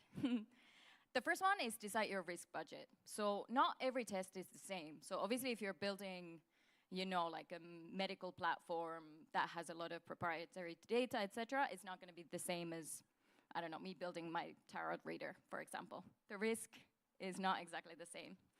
So think about what you want to invest in terms of time and money, but also what is the importance, not only for other people, but for you? Like, how much do you want to invest in seeing if this idea can actually become something? The next step is identifying the key assumption or question, and I'm going to use the Facebook example here because it's very good for this one. So if you ask someone, and this is something I see so much when people are testing, like, oh, would you like to see this, or would you like to have this, or whatever it is? Of course everyone's going to say, yeah, of course, I want to see my highlights of the year. Like, who wouldn't? But there's a really big difference asking that and asking, hey, here are your highlights. Here's the picture of your dead father. Is this something that you would want to share? Probably not. Or maybe someone does, someone doesn't. It depends. So please just show, test, do not ask, show, don't tell. And with AI, that's obviously super easy. Then the third step is something that I think quite a few of us kind of skip a bit. So identify the people that you want to have test. So the first group, let's imagine we had someone who had a really good year, someone who posted positive events, maybe they got a job and they got married and whatever. And then the third one posted memes, so nothing too bad over there. So they probably would have all said like, yeah, go for it, it's amazing. But who are the edge cases for your concept? Who do you actually need to test with to see what happens? So group 2, and this might be a better one to test with. So yeah, you can have some people who post highlights and had a really good year, but maybe include some people who had like really tough year, who posted some really challenging stuff. And then you can also add the meme ones, just for fun. But as you can see, you will already get really different results because you have 3 very different types of people. So who are the people that will help you learn the most? Think about that when you're testing, not just who's here or who you're gonna easily get access to. The fourth step is really just to run it. I'm not gonna talk about this a lot because Scott kind of touched on it, but please, please, please use the chat history and tags. It's the easiest way to actually just go and see what happens in the chats and how people are using it.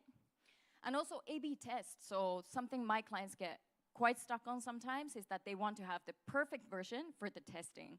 But quite often, if you're still kind of testing, like, does this make any sense? Do people find it useful? Just use the basic chip. Just use that. So then people are not distracted by, fancy animations or anything else. People get really bothered and like distracted by things that you add. So for testing, it's very good to go really, really simple.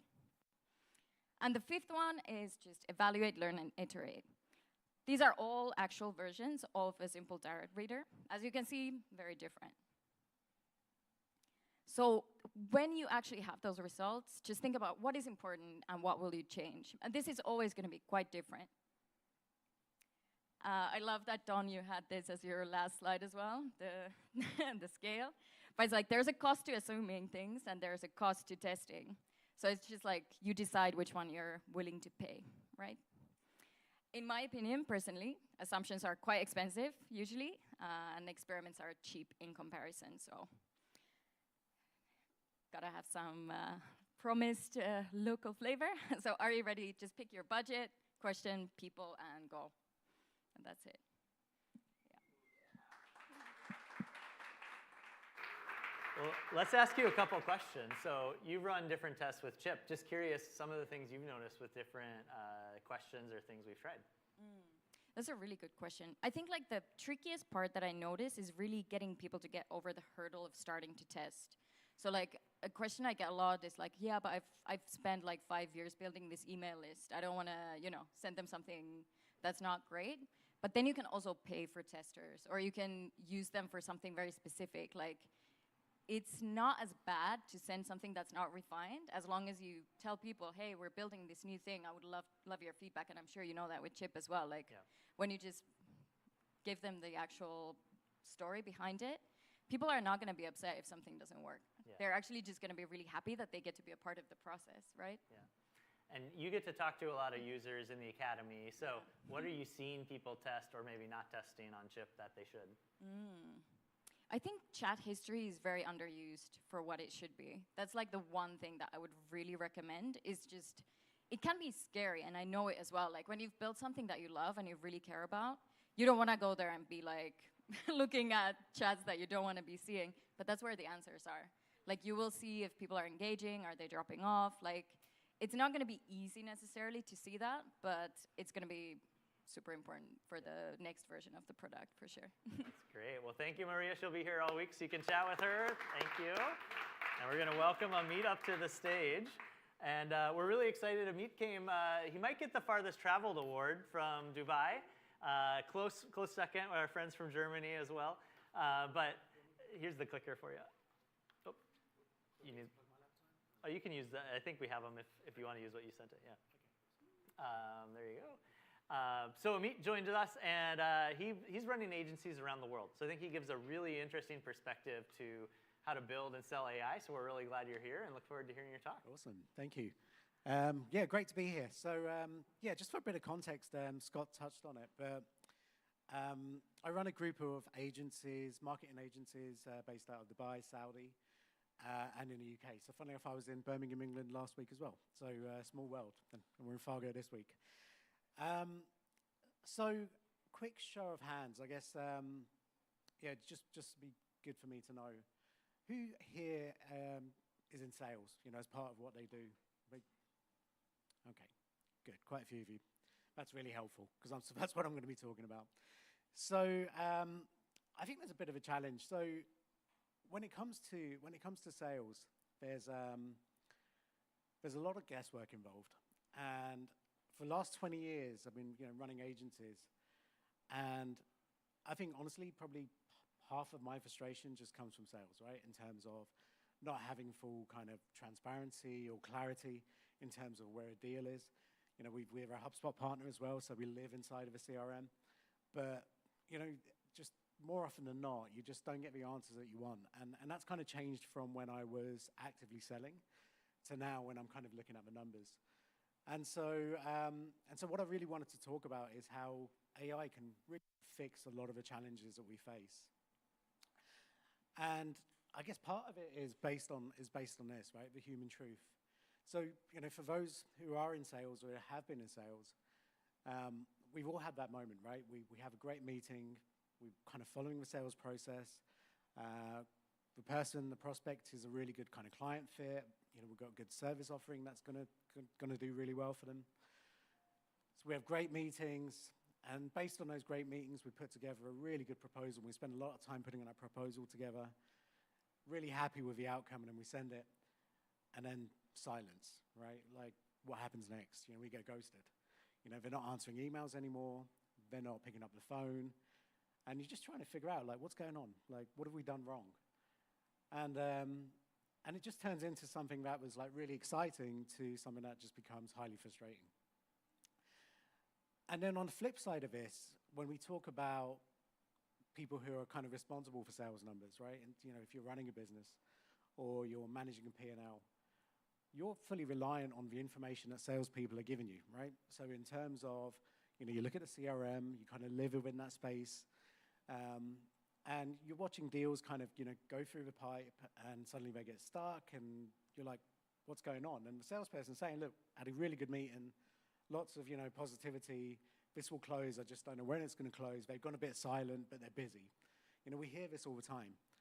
And the challenge is, the longer this kind of, longer a deal gets stuck in a pipeline, the less likely it is to close. But in the meantime, if it's a big deal, you're making resourcing decisions, right? You're kind of trying to figure out how you're going to manage this kind of business when it comes in, because the sales guy's really confident, or the salesperson's really confident it's going to happen. So ultimately, the system's broken, right? And that's what we kind of realized a long time ago. And we're just looking for new frameworks all the time. We're like, what can help us? What can help us to sell better, make the whole sales process, so much more efficient. And but the more you kind of look at it, it's just more and more challenging because people's expectations are just increasing, right? Everybody wants personalization, and personalizing at scale isn't easy, or wasn't. AI certainly kind of helps with that now. Proposals, again, people are spending time on proposals based on, I guess, emotional decisions, right? They connected really well with the prospect. They've had really good meetings. This is definitely going to happen, so I'm going to invest more time into that proposal. And then before you know it, hours and hours are spent. More people in the organization have been kind of, working on this. And before you know it, you're 200 hours in. And that's a challenge. And then another problem we have is, I think as salespeople, we're always kind of looking at what's next. So, whether you win a deal or whether you close a deal, we always kind of move on to the next one. And then often the learnings that, are really kind of there that can help us, they get lost, right? They're in our inbox somewhere, or they're in our notes. But ultimately what we're not doing is really kind of using that and then trying to convert that into data that helps us to sell better next time.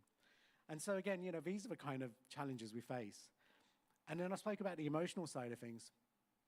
I think one of the biggest challenges with making decisions based on emotion and then what you're feeling about a specific deal is you leave behind the ones that you perhaps don't have a great feeling about. And again, it's very subjective, right?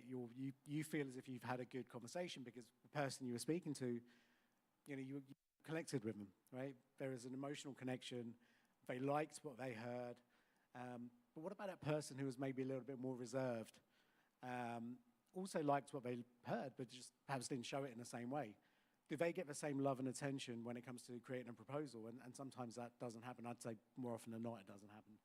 So you end up losing big opportunities because we're not relying on data and real intelligence.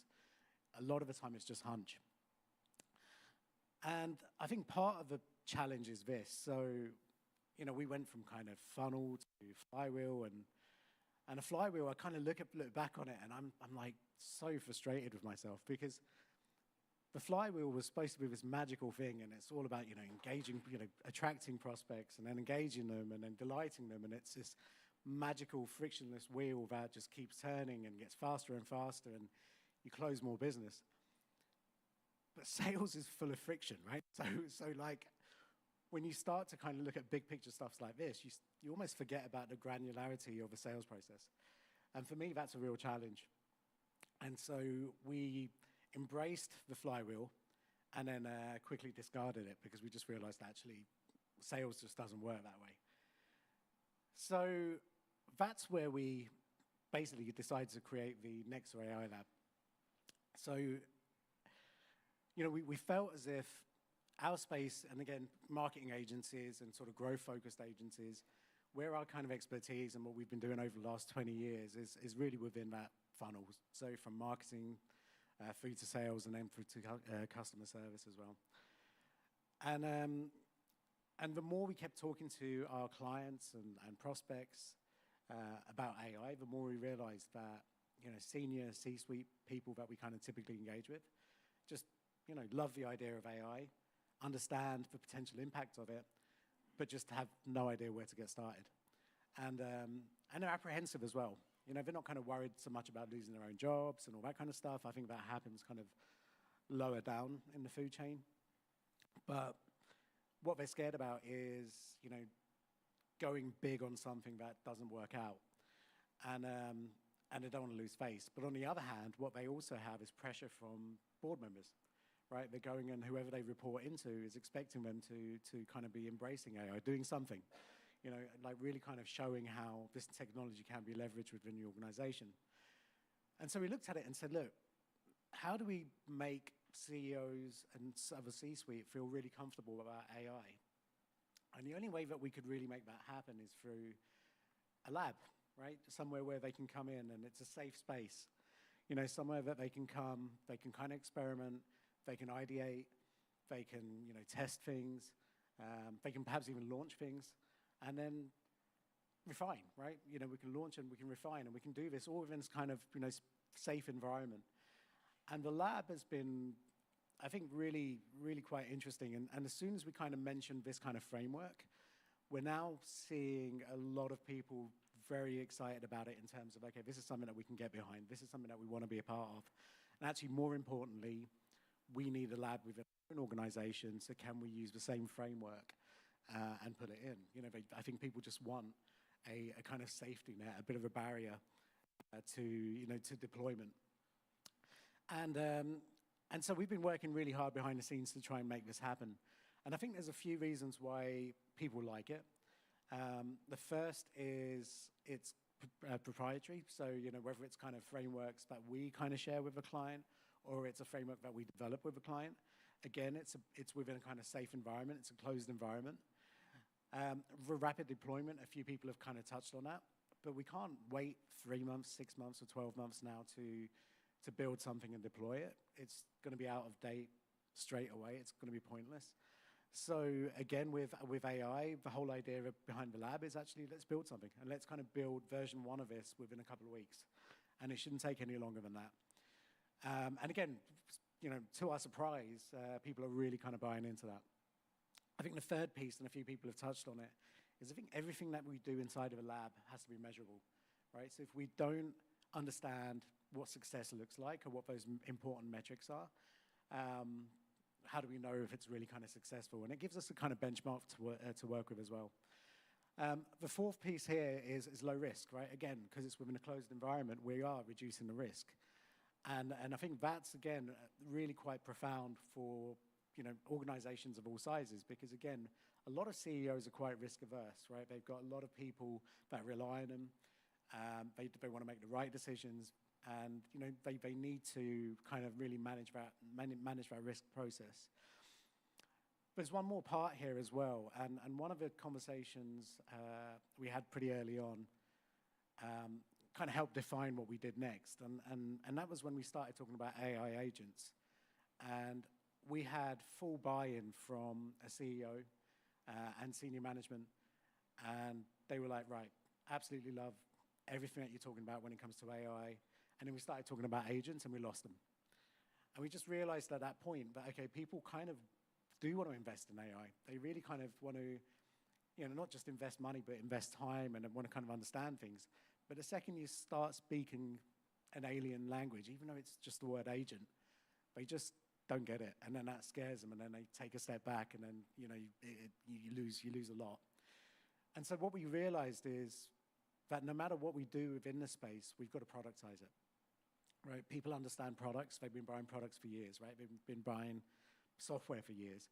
So we've got to almost speak that same language. So everything that we've been doing in AI, we just put a name on it. And again, within this space, and because it's a lab, we don't have to worry so much about IP.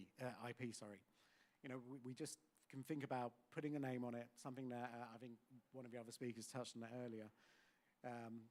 Sometimes it's boring, sometimes it's less boring, but the whole idea is that we call it something. And it's very then, easy for a company to relate to it, to refer to it internally. And I think that's been quite interesting. So a lot of text on this slide, but ultimately this is what we decided was going to be kind of a way forward. And sometimes you don't have to change something radically for it to just be better. And we kind of went back to almost like the funnel and said, look, sales is granular. There's a lot of friction in there. How do we just make that whole process much more efficient? And so, we kind of looked at creating all of these different products and giving them names, right? And ultimately, they're really simple. So the first one, top of funnel here, Signal AI, is really looking at research-driven sort of intent data, right? So how do we find the right prospects at the right time with the right need? And using AI to drive that process. The next part, engage and qualify, was all about that first touch, right? So again, in this kind of world that we live in, people have less time. You've got much less time to make a really good first impression. How do you kind of use AI to do that? So, we've launched a couple of different products. Spark AI is basically driven by kind of personalization using kind of mass videos, for example. Convo AI and Caller AI, these are Chip products. The first one is Chip products, sorry. So this was based around the web app, the chatbot, and also through WhatsApp. So again, where we're from, especially in the Middle East, so much business is done on WhatsApp. And again, so we wanted to just create a phenomenal kind of first impression where, okay, like a company, we see them, we kind of reach out to them, but when they come and try to check us out, how do we really kind of impress them? And that's where these products have come into play. The next one here is a bit of a game changer when it comes to qualifying. So again, when you're trying to work out, okay, which prospect and which opportunity do we kind of invest the most time in, again, we wanted to remove that kind of emotional element out of this. We wanted to use data. And so what we started to do was to feed all of the information that we're seeing kind of above the funnel, above that kind of stage in the funnel at that time, and also then start to link fireflies, right? Again, all of the meetings that we had and bringing transcripts now into the equation. And what we started to see is just real magic in terms of data. So we started to see exactly what reservations were, even if the prospect wasn't explicit about it. We was trying to, something that may have been kind of glossed over a call was suddenly being highlighted. And these are things that can make the difference between, kind of winning and losing a deal.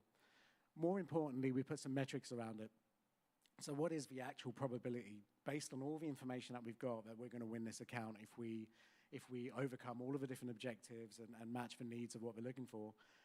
And that was incredibly real, when we started testing it. So based on that, we took emotion out of it, and we started to then allocate resources for proposals and for pitches based on this new data. And that's been really interesting, and we've done this for a client as well. That next stage is a proposal AI. So again, like the amount of time that gets spent, and we see upwards of 200 hours get spent on proposals, which is insane, especially when you don't win it. So how do we kind of reduce that time? So again, using all of that information, feeding that in, and creating a tool that then produces branded slide decks is basically what we've got. So we've got version 1 of that out there as well at the moment, and it's being tested. But that's saving about 60 or 70% of the time it takes to put an average proposal together. And then the final piece is just that continuous learning piece. We want to make sure that now, because we've got all of this data that's living in different systems, we can make use of it. It's not hidden inside of an inbox or in someone's notes. So based on this, I thought I'd share just a couple of kind of early wins. And the first is in education. And this was just through WhatsApp. So this company here runs educational camps. So they've got, a target audience of parents, basically the kids that go to the camps are aged between 4 and 14. And what they wanted to do was just basically manage the inflow of parent messages that happen, especially when you're dealing with 4-year-olds. The amount of questions that parents ask, it's insane. And they have thousands of conversations through WhatsApp, through forms being filled on their website, and they wanted to kind of make sure that the whole process was streamlined. So what we did was just really simple, and we basically, through Chip, built a WhatsApp bot, put it on the website, started running campaigns to the WhatsApp rather than to a landing page, because we felt like, look, nobody's just going to go to a landing page and just sign up. They're going to have questions, so let's take them to the place where they can ask questions first. And it's been super interesting in terms of what's happened. So the first 1,000 conversations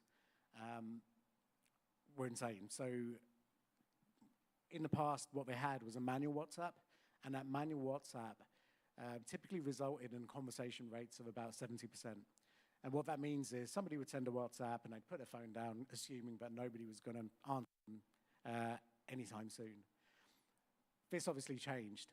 And what happened on the back of somebody asking a question and getting a result within 5 seconds is parents were just fully engaged, right? They were in the zone and they started to engage. And, when you start to get a kind of 95, 96% conversation rate, that converts now into business. And so what we did is we also then made sure we put the conversion links directly into the WhatsApp chat. And all of a sudden, there was no human involvement. And within a space of 5 minutes of somebody first seeing these guys, asking questions, they were back straight onto the booking link and actually converting. So it's just been kind of mind-blowing in terms of impact there. And then the second one was based on sentiment AI, which I spoke about. And this really was interesting because this company just had a real challenge. A lot of salespeople, managing that sales pipeline was like incredibly tough. They had some different metrics where they were saying that only about 30% of clients that they had really kind of strong positive sentiment about going into a deal or in the final stages of the deal would close. And again, the amount of time that was going into proposing, into negotiating, and all of those different things, we just said, let's kind of take some of the drama and emotion out of that. Let's focus on data. Let's make it real. And let's really kind of focus on the prospects that really are interested and can deliver. So they've had a real big uptake on that. And they called it the kind of X-ray vision on every deal. And it's taken the pressure off salespeople a little bit as well. So salespeople aren't against it. And I think that's really interesting as well. But at the same time, it's giving them much more kind of clarity on actually what deals are going to close and which ones aren't. But yeah, that's really it. But again, super interesting. Very, very, very happy to have found Chip. And Scott and the team have just been phenomenal in the many, many requests that I've been throwing at them. So yeah, just great to be here. Thank you. For Meet. Good job. Yeah. Well, thank you so much. Yes. Awesome. We're going to go Rick next. I don't know where I see, but yeah. Well, Meet has, as you saw earlier, he has one of the white labeled spaces, and it's great to have people who are testing WhatsApp, because we've talked about it. There's not as many people in the US using that. So, all right, well, Rick, we're excited to welcome all the way from Chicago as well, and we see a trend here of talking about sales and impact, and so we're excited to have you share the same. So let's give it up for Rick. Yes, thanks. You know, we don't need to do the show of hands again. I'm glad I'm going after a Meet because I'm kind of on the opposite side of the spectrum there. I'm not a salesperson. In fact, you talk sales funnels, I'm like, that means like talking to people. I want to build stuff. You know, I'm kind of more of that end. So my talk today is more about, okay, maybe you're not, you don't have as mature a sales organization. How do you get that first sale? How do you take what you're building, you know, even if it's a passion project, and try to make some money out of it?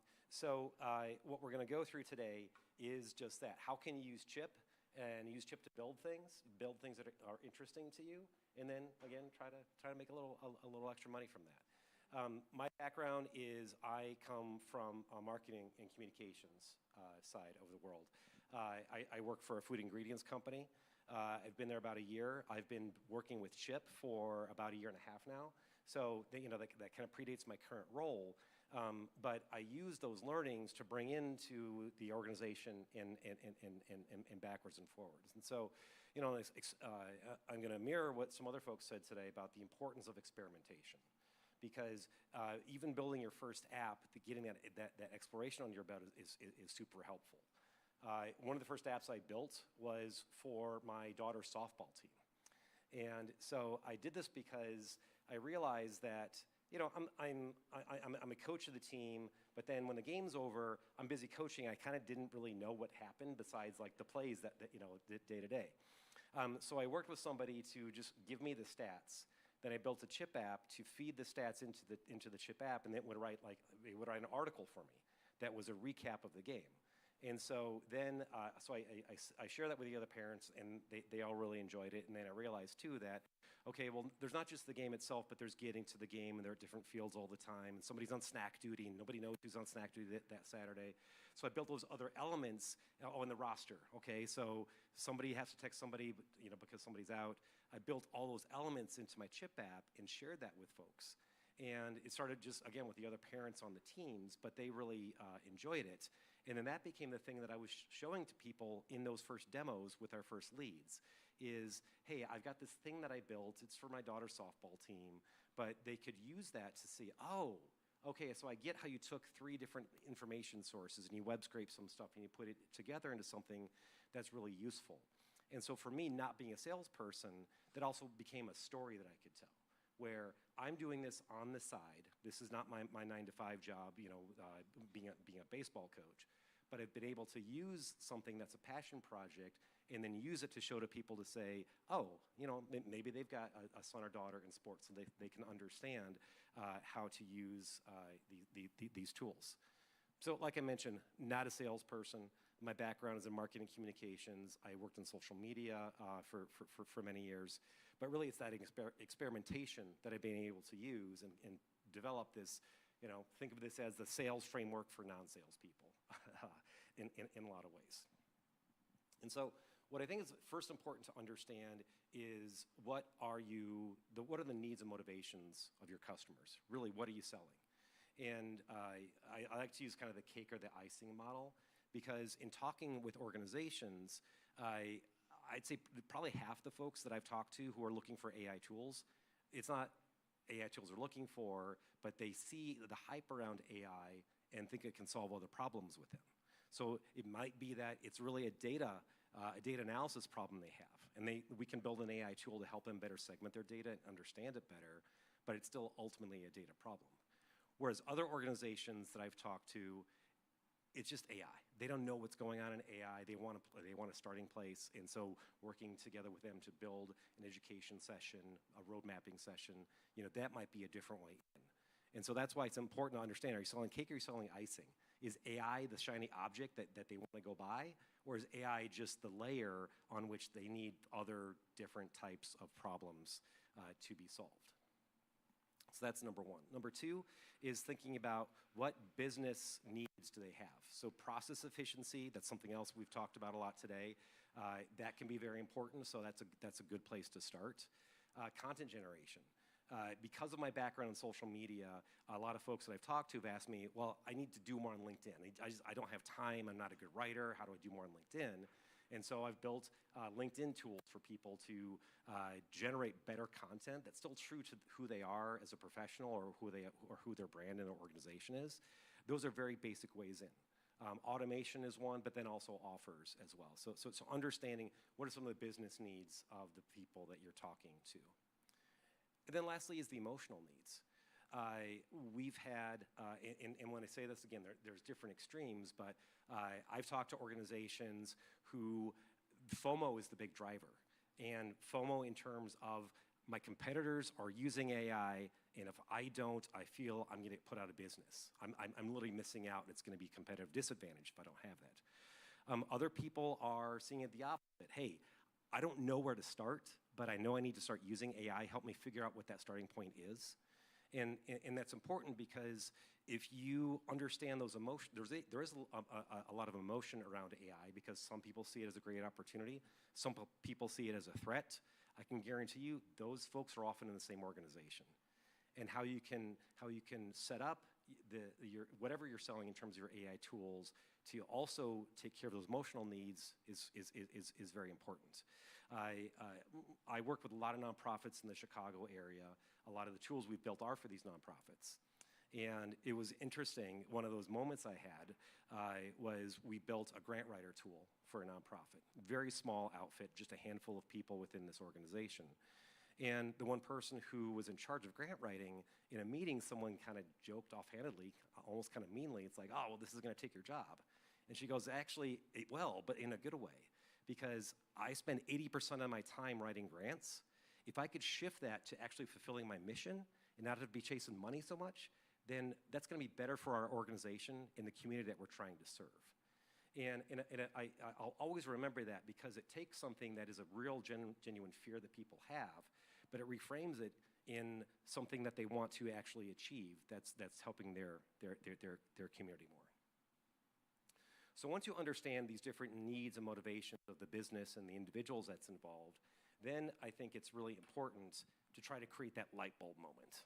And when I say the light bulb moment, again, I've had this happen with tons of folks that I've talked to, including my 78-year-old father. And that is when you build a very simple demo for them that helps them understand what AI can really do, then the light bulbs start going off, and then that really helps reset the conversation. You can get into really understanding the needs and getting to the solutions that you can provide. And the two light bulb moments that I remember are, one is I had someone, it's actually a neighbor of mine, she was interested in using AI, but was very suspicious of it. And she starts the conversation of, I know you're doing AI stuff, but you know, I went to ChatGPT one time and I asked it for a recipe and it didn't give me a good recipe. And that was her frame of mind was that, oh, it's a search tool and I didn't like the search results, so therefore the tool is bad and not worthwhile. But I showed her about, she's very into writing, that's her profession. But I showed her, hey, if you use it for creative writing this way, you can shave off so much time of your work. And that was her big light bulb moment. The other side is with my 78-year-old father, who's a tax accountant. And we were talking about using AI for marketing his business. And he was kind of like, oh yeah, whatever, I don't need to do that stuff. And I said, okay, well, let's just sit down. We put together a very simple prompt. And I said, well, you know, you're in Tennessee. A lot of your clients are retired. How do you make something that appeals to them? And I said, so, okay, let's work with Chip here, put together a very simple marketing assistant. And I said, all right, now we're going to have it write a blog post for me. 5 reasons why a person on a fixed income should hire a tax professional to do their taxes. And then, you know, as you've seen when using AI, think, brrr, here's your results. And he's like, oh, damn. Like, that was his light bulb. He's like, I get it now. I see what this can do. So creating that light bulb moment for your prospects, your potential customers, is super important because it helps bridge some wide gaps there. Okay, then once you've got that interest, a couple things you can do to land that first account, to drive adoption, and then really grow the business. Okay, so when you're landing that first account, don't start asking for a sale. You ask to validate a hypothesis. So put together a pitch deck. A pitch deck is, hey, I've got this idea, and I'm looking for feedback on this idea. So early 2024, when we were first talking to organizations, we weren't saying, hey, we've got this AI tool, come buy our AI tool. It was, we have a theory on how AI can help a nonprofit organization. Let us know what you think. And had some meetings where before the meeting's even done, they're like, yeah, okay. I know you're not pitching me, but I want to buy. And validating that hypothesis also makes it a much lower stakes conversation with the person on the other side of the table, because they don't feel that they're getting a hard sell and you're sitting there with a proposal in your back pocket asking for a check. It's more about a conversation. Okay, you want to validate those ideas with your partners as you go too. Because something else that I've seen, and I'll talk about this a little bit more later, is you might get an interested party, you might get a party who's interested in one thing, but by the time they start using AI for whether it's 3 days or 3 months, they will change the scope for you, which can be scope creep, which has to be managed, but it can also be a positive thing once they start to see the many different options and ways that you can use your AI. And then lastly, you got to think about high value and low friction. So how do you make things as easy as possible for people to be able to say yes? And is that easiness in terms of the pricing? Yeah, but it shouldn't be just about pricing. It's about high value. And so again, thinking back to the nonprofits, a lot of the friction that they have is around funding. And so that's where the grant writer comes in, because we can come in and say, we can save you 80% of your time on grant writing and use that to help move your mission. Okay, and then how do you make the low friction there? It's by ease of use and then the pricing as well. Once you've got that first sale though, you need to make sure that you're driving adoption with your folks as well. We like to, Rob and I, my business partner, we like to joke, we've made probably all the mistakes in the sales process as we've developed our organization. Driving adoption is one of the ones that's critical, because it's great, you know, like Maria said, it's great you build this tool, but if no one's using it, then you're gonna fall off. And so when you drive adoption, once you've got somebody to say, yes, I wanna buy that tool from you, I wanna hire you for the service, you need to set together a training plan. You need to have a customer success plan. So how do you ensure that your customer is going to be using the tool and getting value out of it besides just that one-time excitement from a kickoff meeting? This will require documentation and support and regular client engagement. And fortunately, with Chip, you can set up processes for all these things to help take a lot of that and automate those things along the way. At the basic level, you got to check the chat logs. So again, it was mentioned earlier, one of the underlying features of Chip is the chat logs. You got to check your chat logs. Make sure that your customers are using the tools. That's an early warning sign if they're not. And so getting in front of them and making sure that's continuing. Okay, so you got that first client. They're using the tools. Well, what's next? How do you grow from there? That's where road mapping comes in. Again, if you're using AI in any shape or form, you start to very quickly realize that there's one thing I'm doing, but there's 3 other things I could be doing on top of this. Take those ideas and build them into a roadmap. A roadmap that is, here's the next tool, here's the next chat, here's the next bot that you want to build. You want to think about integrations across the business. So like Amit was saying before, it's here, but there's 5 other things we could do as an organization with your AI tools, and you can build other AI strategies and services on top of that. And so just mapping that out for a customer, it gives them not just a roadmap for how they can grow, but also gives them a very approachable way. Because in an organization, if you've got grassroots adoption of AI, there's always going to be more ideas that people have. And a roadmap can help you schedule those ideas to be implemented over time. If you're in an organization where there's the CIO or the CFO, if they've got a pet project that they want to do, then you can put that on the roadmap to make sure it's still getting the attention that it deserves, but it may not be the first thing that you want to implement when you're working with an organization. And then lastly is in pricing, okay? It's cool we're building this stuff. We've got these great tools that we built, but hey, we still need to make some money on this. So you think about what is your right pricing model. And so it might be a fee for service, it might be a one-time project, it might be set up a maintenance, it might be a subscription. There's no one-size-fits-all for this. In fact, I've tried different things with different clients and not had any single one be that exact right one.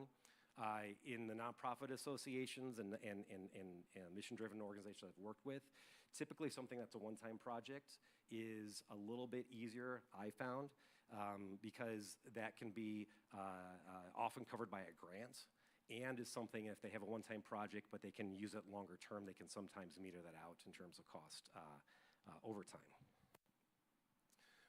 When you're developing your pricing model, you want to make sure that you're covering your elements too. Again, in all the mistakes that you could be made, one of the biggest mistakes is creating something with a pricing model that's not making sure you're getting a fair return for your investment of time and expertise and energy into this. So, okay, cover your chip licensing. Got to get that done first. Number two is any other software. So if you've got a tech stack, if you've got other tools that you're integrating in there, making sure those are covered as well. So your labor, okay? So even if you're a sole practitioner, if you have somebody who's helping you out with sales development, you have someone who's helping you out with bookkeeping, making sure those costs are covered as well. Any overhead you had, so your cell phone.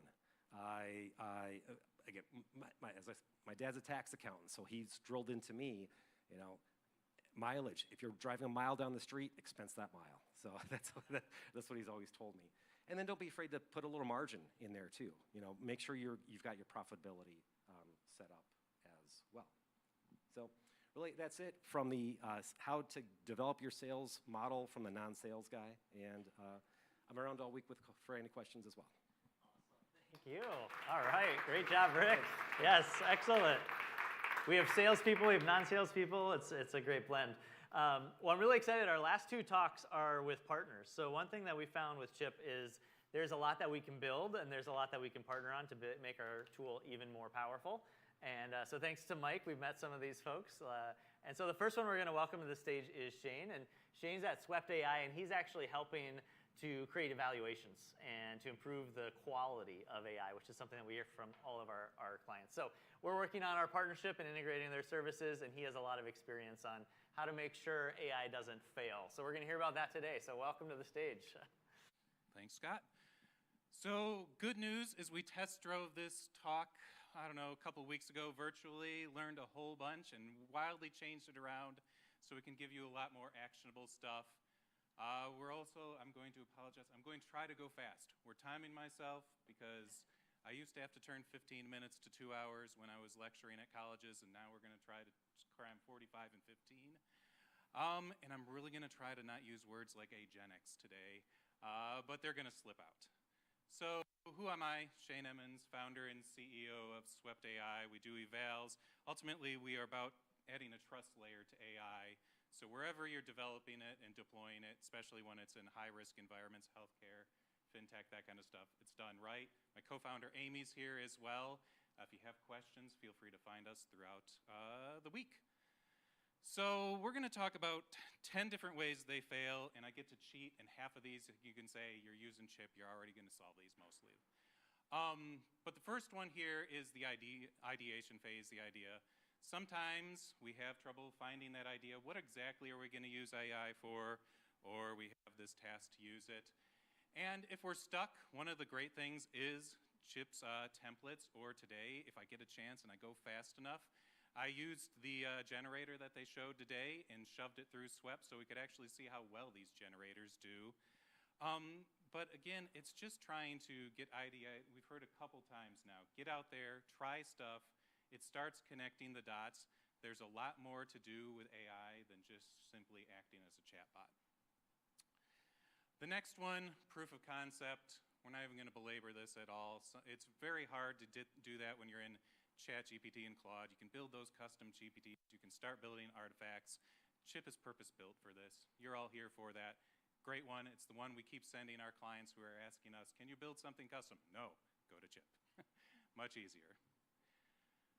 Next one is specifications, and this is nice now because we do have the automations that are in place for the templates and that, but a lot of times we see people really struggling to get in. They've got their ripened model, but they're not taking the time to give enough examples. This is probably the biggest mistake we all make. Get 3, 10 high-quality end-to-end examples. Make sure you're teaching it how to say, I don't know, if you're running a RAG system or you have a huge amount of context and don't want to make up stuff. But this is the one where I see people get lazy and they go and say, ChatGPT or Chip, give me some examples that I can put in here. Don't do that. It's going to create this worse and worse version of your system. This is where your human touch and your understanding of what you want is your #1 problem and the thing that you have to solve. So don't skimp on this. In our early days when we were providing services, this was the place our clients always gave up, and they'd come to us and go, did you read your examples? They're not even close to right. Let's get to it. So take the time here.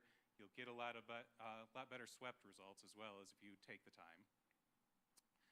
So next, requirements gathering.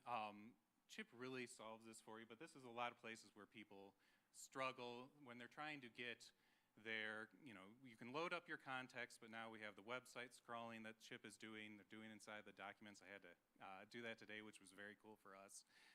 Uploading all those documents and starting to build these custom integrations, especially into your existing tools. This is the place where, again, people kind of shortcut. They don't think through everything that my agent could have and just take the time. Granted, Chip is thinking ahead of you for all this and hopefully just going into there and voting up the things that it doesn't have yet. But this is where your bot becomes something more than just a memory of what's been done, goes beyond chat. But take the time, think it through, ping Scott and Hunter when you have something that it can't quite do yet. Hunter's chained tool calls, extremely cool, something that is desperately needed elsewhere. Now this is the one where, especially when you're doing anything with these legacy systems here, where how do you augment the system? I heard Hunter lament like talking about MCP all the time, and that is the reality of MCP is barely anything for us. Talking about being able to communicate to these existing things is not that interesting. What's interesting is when we start building the context of how those older systems are done. So I've seen it today in a lot of examples where it's using multiple tool calls and you're teaching it how to go those steps. This is one, again, you can use Sweps tools to actually help you here, but as well as Chips. But this is the one where you have to understand and remember that these agents you're building don't have the context of what it is that do. They see a bunch of tools, they're going to use them because they love using tools. They see a hammer, they just want to swing it. So you've really got to build into this context of what should be there, take away what it doesn't need. I found some interesting thing auditing some of the stuff in Chip right now where there's a bunch of tools where I'm like, I don't think this bot needs this tool. And it's getting confused because of it. But again, this is one where when we're sitting there trying to augment our existing software, we have to give it the full context of what it is it's trying to do, not just giving it a bunch of tools and saying, figure it out. That's just not going to solve it for your really big cases where you want to be in the 95th, 99th percentile of getting this thing right. Implementation, not a big deal here at all. We're working with Chip. So this is where you can take your prototype to production practically with just button clicks. But being able to take it from that, I was on the plane, I generated a bunch of them, and now I need to get this production ready. Chip already does that pretty well for you, but if you have to use other solutions for some other reason, you really have to think through there. Again, we don't have to belabor this. If I was somewhere else, I'd have to sell them on Chip. We're not selling Chip today. This assessment and optimization, this is really Sweps bread and butter. It's the thing we care the most about. It's where the trust layer comes into the system. So we had an earlier discussion where we were talking about kind of testing, and I would call that the manual testing. We're trying to figure out how many tests, how many experiments we're going to run. And we talked about edge cases there. When you're working with software that we used to develop, we could figure out all the edge cases. There's only so many ways When you build a website that is a form for registering for soccer, it can go wrong, or right for that matter. When we're dealing with an underlying LLM to the system, the edge cases are essentially infinite.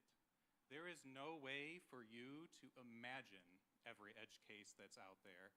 And that's what SWEP's doing, and hopefully we'll actually do a demo given the speed I'm going right now, where it goes and reads through your system and tries to understand it, and then it's going to try to break it. It's going to do every weird thing that your users could possibly come up with, as well as all the good things in the different ways they might ask, because you can't quite predict when you're giving a free-form entry into these systems what it is they're going to do to ask how to study their Bible or how to get help with the tarot cards or whatever it might be.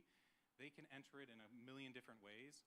And so this becomes a lot more important, and it's really where we pay attention when you're in that healthcare space. If you're talking about somebody tapping an NFC on the table there to get information about their medication, you sure better hope that you've tested this machine enough to understand the way that person asked it is going to be responded to well, or it's not just going to make stuff up.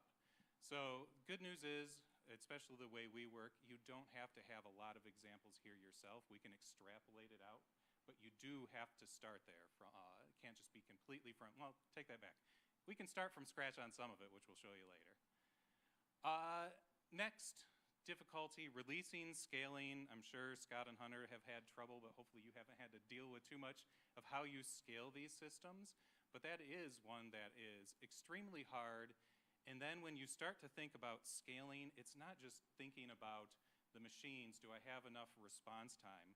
When we're talking about looking through those chat logs or all the tags that we might do of the system detecting stuff, how are you going to do it when you have 58,000 people who have used it or 1 million people have used it and you've got to comb through?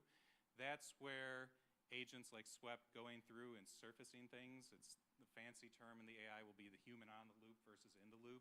How do you get the systems to bring up information to you so that you can perform it without having to look into thousands and thousands of logs? Because let's be honest, we're all lazy, we're going to miss stuff. We're not going to do it. Using tools like this is going to give us that confidence to do it and to come up with new ideas. I hadn't seen the tags that they're releasing where you can go through and essentially tag or search for harm in that system. How do you know that your slider has made sure it's going to, when a kid says something in character AI right now where they're going to self-harm, how do you know it's going to do that? How do you know it's going to catch that? SWEP, these assessments can actually go through there and do far better than we're going to do when we're talking about tens of thousands of users in here. We just said most of this. I probably jumped ahead a little bit. But when we're into the monitoring phase, we talked about human in the loop versus on loop. I'm not going to belabor that. But we do have to remember, too, when we're putting it out in the world, we need to monitor because your systems do something called drift, which all that means is it's going to start acting differently based on new people coming in. And especially the other thing everybody's going to have to come to terms with and learn, but it's cool that it's getting, is memory. Memory now is going to change your context every time it runs, and it will behave differently every single time a new memory is made. And so being able to monitor and assess and do these things and make sure that your system is potentially, cross your fingers, doing better as it's getting memory, but potentially it's doing worse or it's getting pigeonholed to something. So being able to have ways to automatically check, make sure you're doing that, and know that your system no longer starts from scratch every day when it starts a new conversation. It has history and memory, and it starts to develop bias that you wouldn't expect. You need places in here as you're doing it for production. And finally, this is always the last, but the trick is this should be the first thing you're doing. So a lot of times right now you're hearing people saying, I need to use AI. We're going to build something that doesn't matter. We're going to pick the favorite thing we want to do and just get it released. If we're not measuring the ROI from day one of what it is, these projects are going to fail because we're going to have to work backwards into what it's doing, and especially as you are agencies there. You're contracted, it's going, and now they're like, well, did that cost actually justify? Spend the time doing this up front. CHIP's got a great little cost-saving thing that we use to show other people. but just go back and do this number one. There is so many people today that want to use AI. They get it, and then they start looking at those usage costs they're asking you, and they're like, wait a second, how is this worth it? You're losing if you have to say how it's worth it versus just reinforcing it all the time. So I think I blazed through enough that I can actually demo what the heck it is. Yes. What it is, what we do. So we have started, we'll call it an alpha/beta partnership with Chip, where we're doing two main things right now. So first, we're taking all those templates, everything that Chip has, and we're able to assess them and tell you how good of a starting place they are, or what you have to watch out for because they potentially have missing context that you need to fill in. And the other thing we can do is we can take any Chip agent that's out there and do an automated analysis and immediately tell you, well, not immediately. It takes a while to talk to some of your agents. But we sit there through the work, well, I'm just gonna say it. We have a full agentic system that sits there and talks through. You'll start seeing your logs fill up with our system, trying to learn your system and then trying to break it and telling you where it fails. So let's see if we can demo this.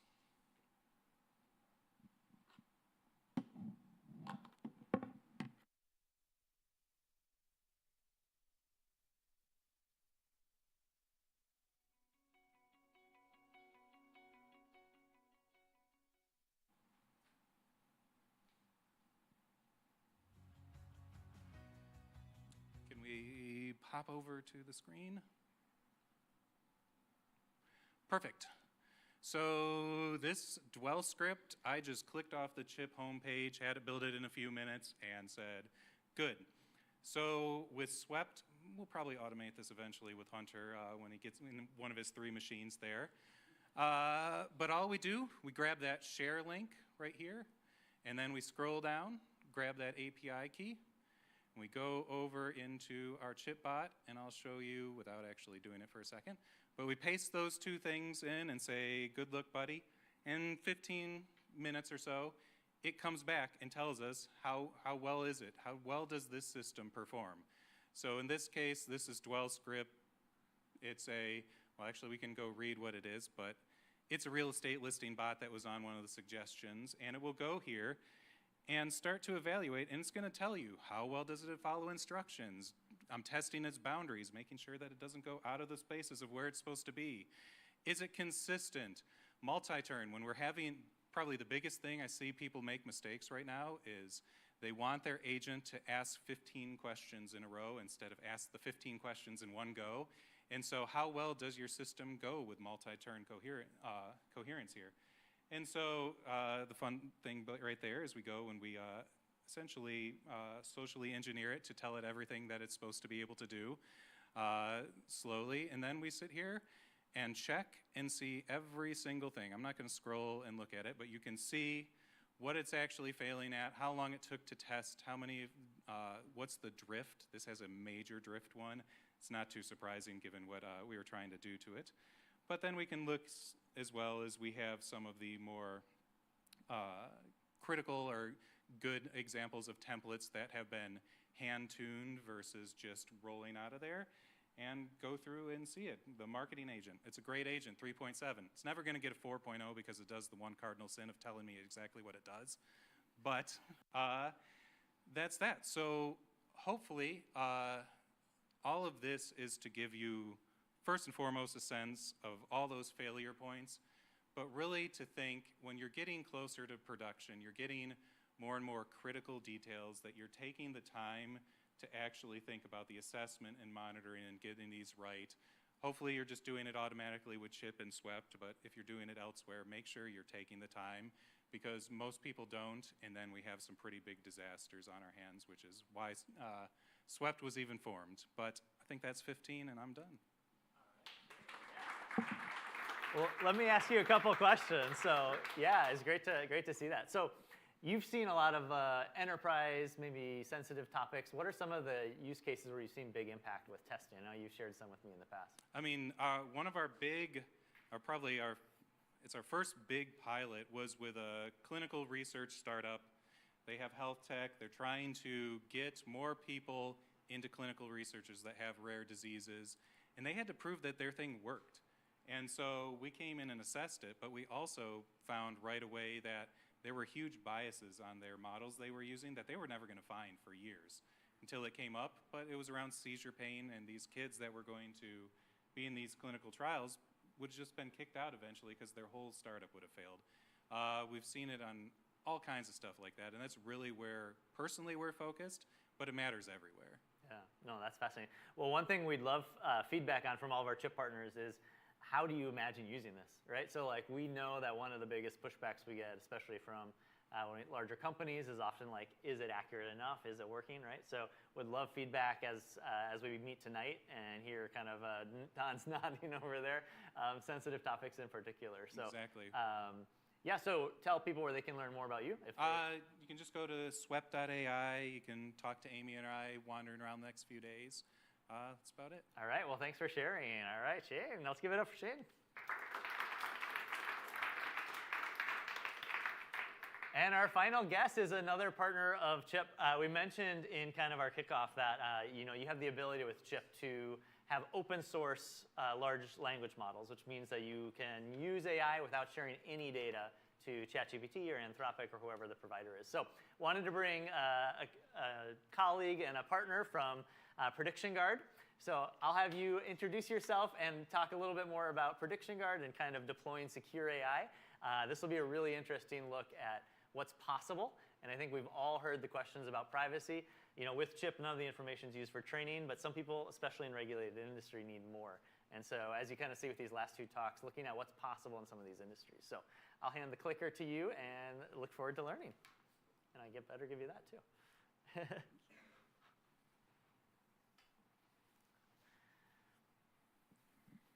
Thanks, Scott. Hi, everyone. I'm Aishwarya, an AI engineer from Prediction Guard. I'm so excited to be here amongst all of you. You're all building such cool AI products. So exciting to see. So at Prediction Guard, we have been deploying private AI systems across regulated industries. And I'm here to share some learnings that we have along the way while doing this. So first to start,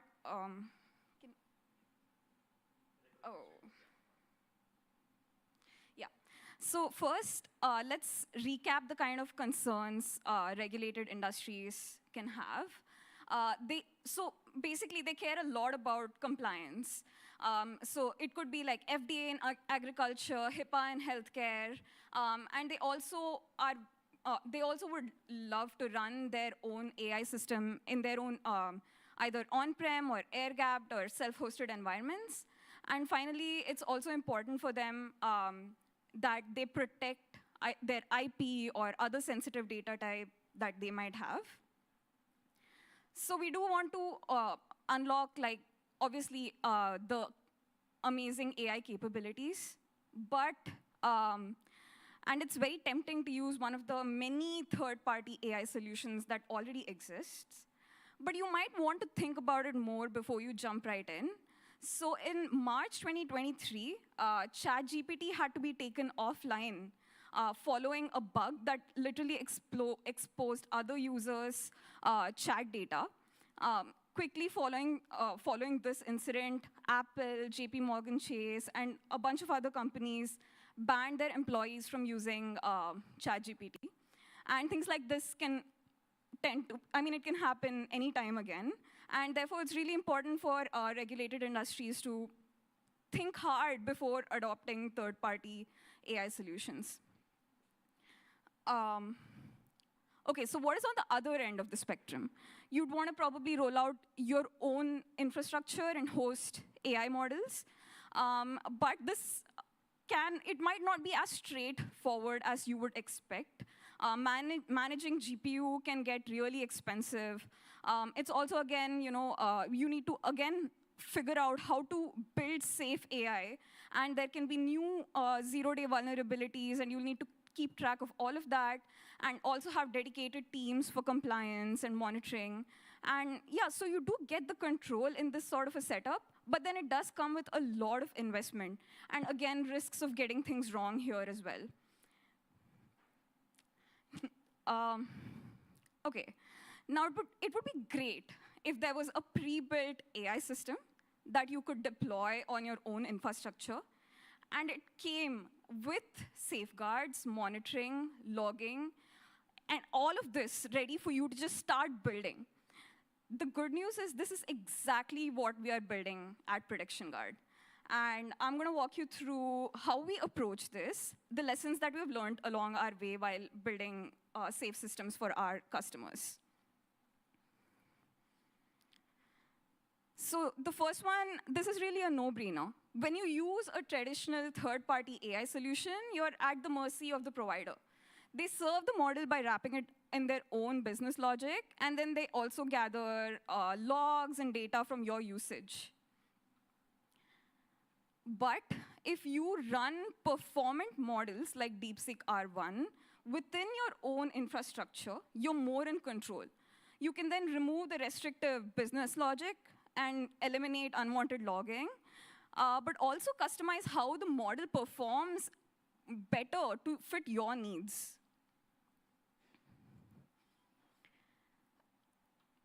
So just because everything's private and it's all something that you're hosting in your own infrastructure, it doesn't mean you'll have to give up on cool external integrations like Chip. We've worked with IMB, and we have actually deployed Chip on their own private AI infrastructure. And you've already heard about all the cool tools that they've been building using AI, using Chip.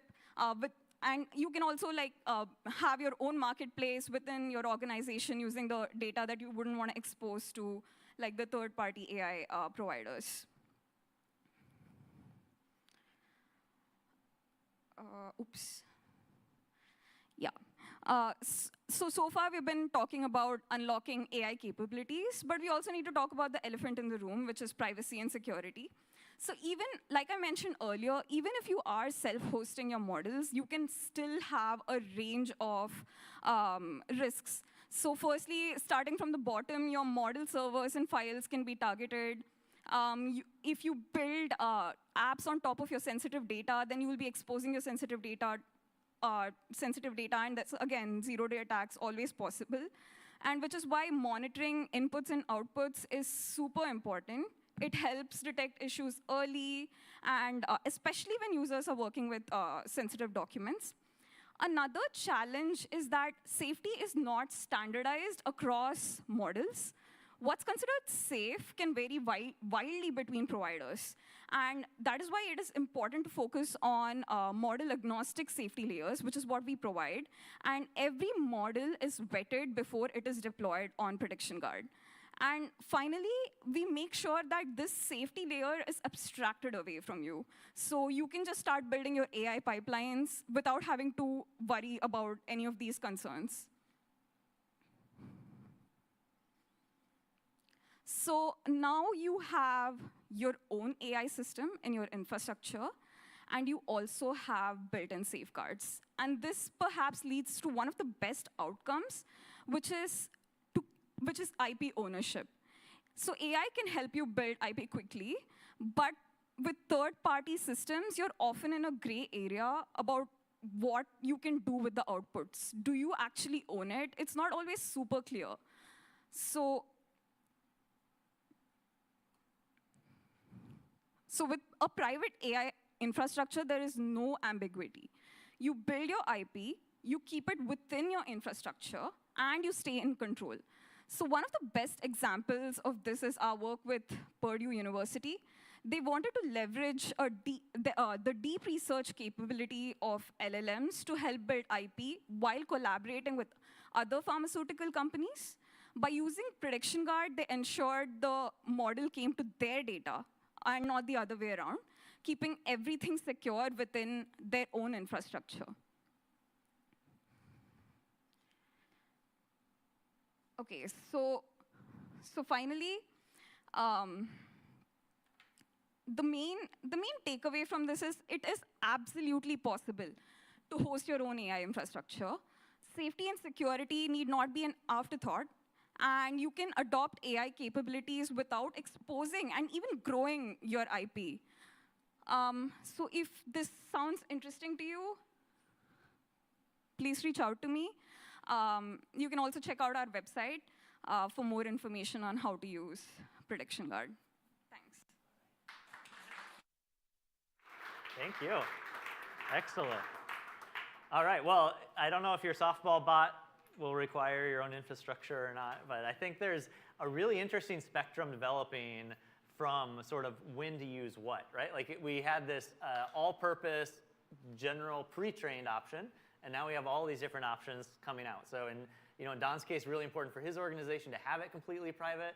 Others want it more branded and don't care as much, and some just want to build it as quick as possible, right? So it's really interesting to have options now across the spectrum. So today, as you kind of heard, our word of the day was teamwork, right? And AI can really be a teammate for all of us.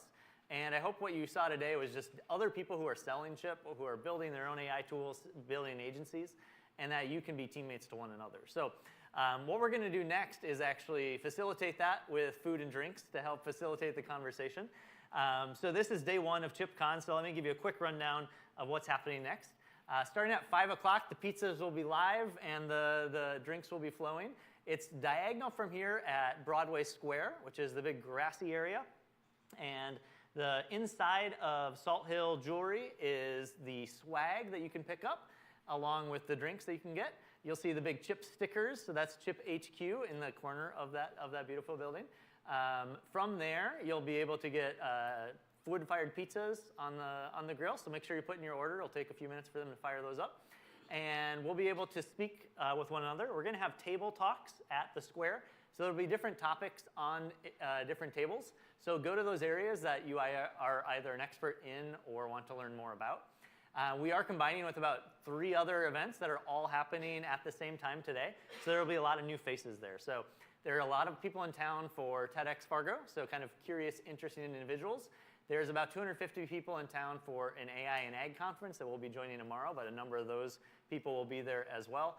And then just the usual interesting, curious people from around Fargo. So we would love for you to meet other people and share what you're doing. You might find some business, you might find some learnings, and at least fill up your belly.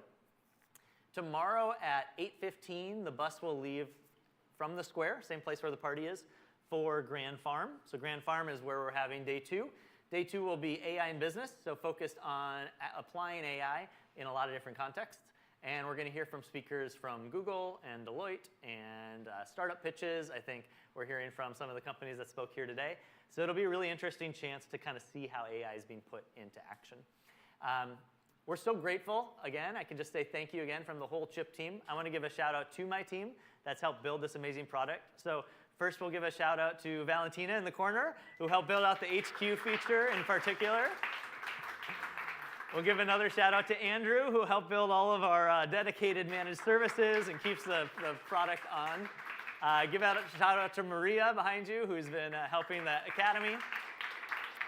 And then you can all give Hunter a hard time for not turning his mic on. So we're so excited to have a chance to socialize with you. Everything will be live at 5, so you have a little bit of time here if you want to go drop your stuff, change, do whatever you want.